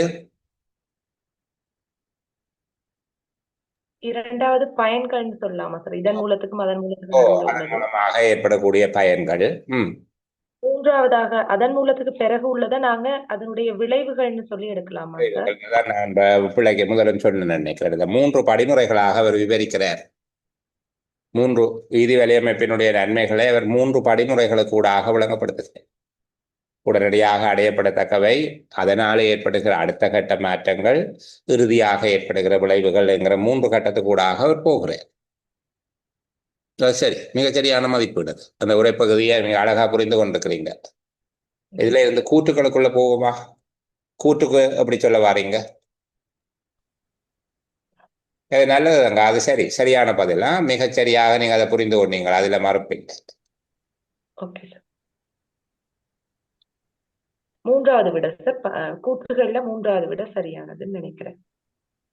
இந்த பகுதியை ஒரு இடத்துல உடைக்கிறோம், இந்த பகுதியை ஒரு இடத்துல உடைக்கிறோம். அப்ப இங்க இந்த 3 விடயங்களையும் உள்ளடக்கி ஒரு விடையை நாங்கள் தேட வேண்டி இருக்கிறது. ஒன்று கிராம நகரங்களை இணைக்கிறது என்பது, 2வது சேவைகளை மேம்படுத்துகிறது என்கிறது, கிராம நகரங்கள் இணைப்புகளை மேம்படுத்துகிறது அங்க முதலாவது, 2வது சேவைகளை மேம்படுத்துகிறது என்கிறது, 3வது பொருளாதார ஏற்றத்தாழ்வற்ற பொருளாதார வளர்ச்சியை எய்துவது. அங்க வறுமை ஒழித்தல், தொழில் வாய்ப்புகளை உருவாக்குவதில், அதன் ஊடாக ஏற்றத்தாழ்வற்ற பொருளாதார வளர்ச்சி. 3 விடயங்கள் நாங்கள் பார்க்க வேண்டும். ஒன்று பிரதேசங்களை இணைக்கிறது, 2வது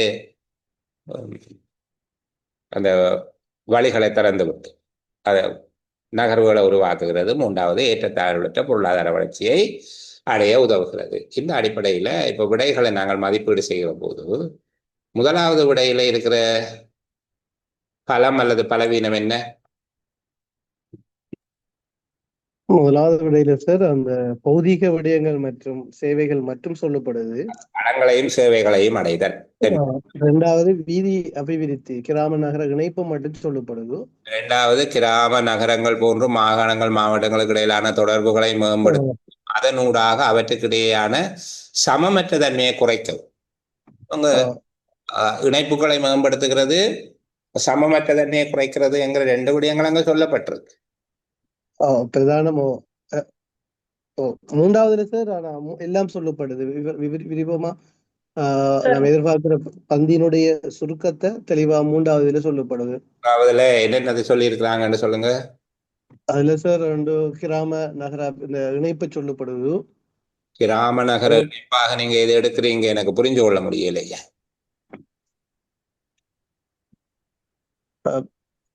அதாவது சார் பிராந்திய ரீதியில ஏற்றத்தாழ்வை ஏற்படுத்தினா சார் கிராமத்துக்கு நகரத்துக்கும் இடையிலான இதை பத்தி சொல்லப்படுதானே சார், வீதி அபிவிருத்தியினுடைய உதவுதுன்னு சொல்லுது.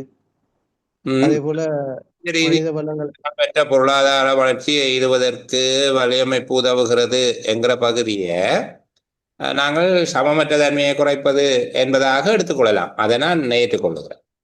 சரிதானே? அடுத்தது சேவைகளை, தொழிலாளர்கள் நகர்வுகளை தொழிலாளர்களை மேம்படுத்தி அதனால அவர்களுக்கு தொழில் வாய்ப்புகளை உருவாக்குதல் என்று சொல்லி சொல்லப்படும். தொழிலாளர் மேம்படுத்தி அதன் மூலமாக அவர்களுக்கு தொழில் வாய்ப்பை உருவாக்குறது. மேல தொழிலாளர் நகர்வு என்பது ஒரு முக்கியமான கருப்பொருளாக பேசப்பட்டில்லை. அங்க பாத்தீங்கன்னா சேவைகளை அடைந்து கொள்வது, தூர இடங்களை அடைவதற்கான வழிகள், புதிய சந்தைகளை உருவாக்குவது, அதோட பிராந்திய இடங்களிலிருந்து தொழிலாளர் நகர்வதை மேம்படுத்துதல், அதனால தொழில் வாய்ப்பு வறுமை ஒழியுது பிராந்திய ரீதியான. இங்க 3வது பந்தியில இருக்கக்கூடியதுல எனக்கு ஒரு சந்தேகம் இருக்கிறது. இந்த தொழிலாளர் நகர்வு என்கிற ஒரு விடயத்தை மட்டும்தான் அது உறுதிபட பேசுகிறதோ என்கிற ஒரு சந்தேகம் எனக்கு இருக்கு. இல்ல சார், சமமற்ற தன்மையை கொடுக்கிற பொருளாதார வளர்ச்சி செய்வதற்கு வீதி வலையமைப்பு அபிவிருத்தி உதவுங்கிற ஒரு பிரதான ஒரு விடயத்தை சொல்லுது சார் அந்த பந்தியினுடைய கருப்பொருள். அது சரி. ஏற்றத்தாழ்வற்ற பொருளாதார வளர்ச்சியை எய்துவதற்கு இந்த ஏற்றத்தாழ்வற்ற பொருளாதார வளர்ச்சி என்பது சமமற்ற தன்மையை குறைக்கிற என்கிற பொருள்ல வராதா? இங்க வராதா?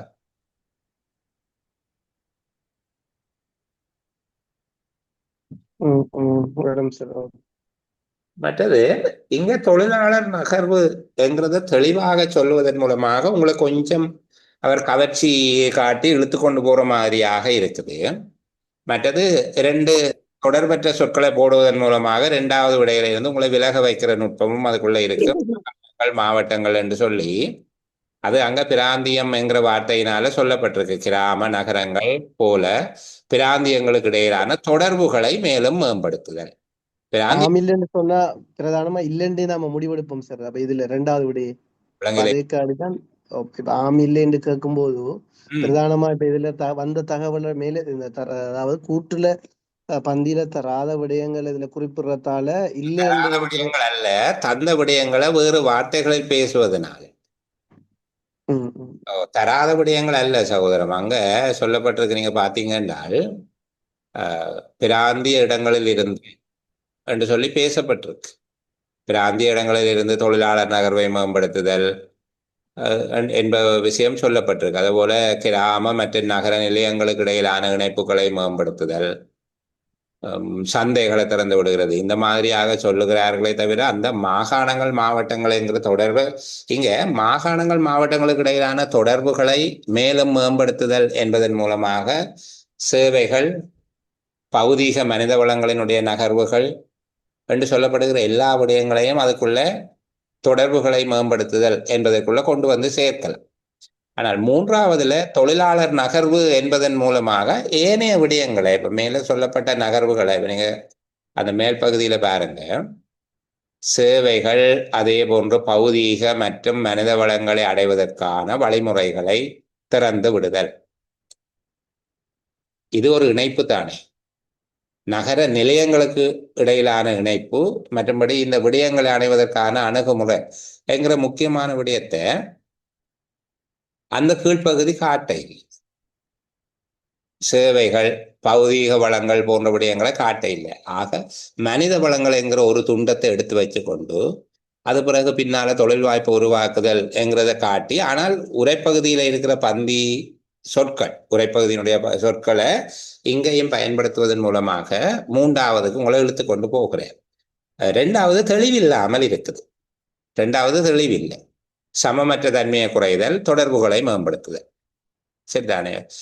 வலையமைப்பு, வீதி வலையமைப்பு இங்கு சொல்லப்பட்டது முக்கியமாக 1வது தொடர்புகளை மேம்படுத்துதல், அதாவது கிராம நகரங்களை இணைப்பது, சேவைகள், பௌதீக மனித வளங்களை அடைவதற்கான வழிமுறைகளை திறந்து விடுவது. இது 1வது விடயம். விளங்குத சொல்லுகிற தொடர்புகளை மேம்படுத்துதல் என்பதற்குள்ள வரும். 2வது, இது தொழிலாளர்கள் நகர்வதை சந்தர்ப்பம் அளிக்குது, கிராம மக்கள் நகரத்துக்கு போகக்கூடியதாக இருக்குது, அவர்களுக்கு வேலை வாய்ப்பை கொடுக்குது.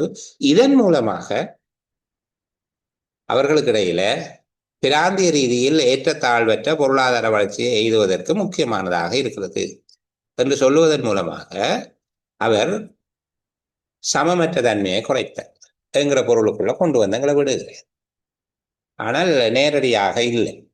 இதுல 3வதை விட 2வது தான் பொருத்தமான விடையாக இருக்கும். மிக பொருத்தமான விடை 2வது. 3வது பொருத்தமற்ற விடை அல்ல. அது ஒரு பகுதியை மிகவும் கவர்ச்சியாக பேசுவதன் மூலமாக உங்களுக்கு பிழையான ஒரு இடத்துக்கு உங்களை கூட்டிக் கொண்டு போக முயற்சி செய்யுது. 2வது, பேசிய பொருளை வேறு வார்த்தைகளை பேசுவதன் மூலமாகவும் விரிவாக பேசப்பட்டவற்றை சுருக்கமான சொற்களில் தருவதன் மூலமாகவும் 2 உதாரணத்துக்கு தொடர்புகளை மேலும் மேம்படுத்துதல், சமமற்ற தன்மையை குறைத்தல் என்கிற சொற்களை மிக சுருக்கமாக பேசுவதன் மூலமாகவும் பொருத்தமான விடை என்பதிலிருந்து உங்களை வெளியே தள்ளுகிற ஒரு முயற்சியை செய்யுது. இந்த வேலையை உங்களுக்கு அவர்கள் தொடர்ந்து செய்வார்கள். வருகிற வினாத்தாள்களில் இந்த வேலையை செய்வார்கள். அப்ப அதற்கேற்றபடி நீங்கள் பார்த்துக்கொள்ள வேணும். 3வதுல தொழிலாளர் நகர்வும் அதனால ஏற்றத்தாழ்வற்ற பொருளாதார வளர்ச்சி, அதாவது சமமற்ற தன்மை குறைதல் என்பதும் பேசப்பட்டிருக்கு. மேல தொடர்புகளை மேம்படுத்துதல் என்பதன் மூலமாக தொழிலாளர் நகர்வு மட்டுமல்ல, சேவைகளை பெறுவதற்கான வழிமுறைகள், பௌதீக மனித வளங்களினுடைய பரிமாற்றம் என்பவை தொடர்பாகவும் அது பேசுவதன் காரணமாக 2வது விட பொருத்தமானதாக இருக்கும். சரி, நாங்கள் வலிமையான நேரத்தை விட மேலதிகமாக ஒரு 10 நிமிடம் பேசி இருக்கிறோம். எங்கள்கிட்ட இருந்து ஒரு 10-15 பேர் விலகியும் சென்றிருக்கிறார்கள். இப்போ நாங்கள் இந்த அளவோடு இந்த செயலமர்வை நிறைவு செய்து கொள்வோம். தொடர்ந்து இன்னும் ஒரு மகிழ்வான பொழுதுல சந்திக்கிற வரைக்கும் எல்லோருக்கும் பாய் பாய், குட் நைட்.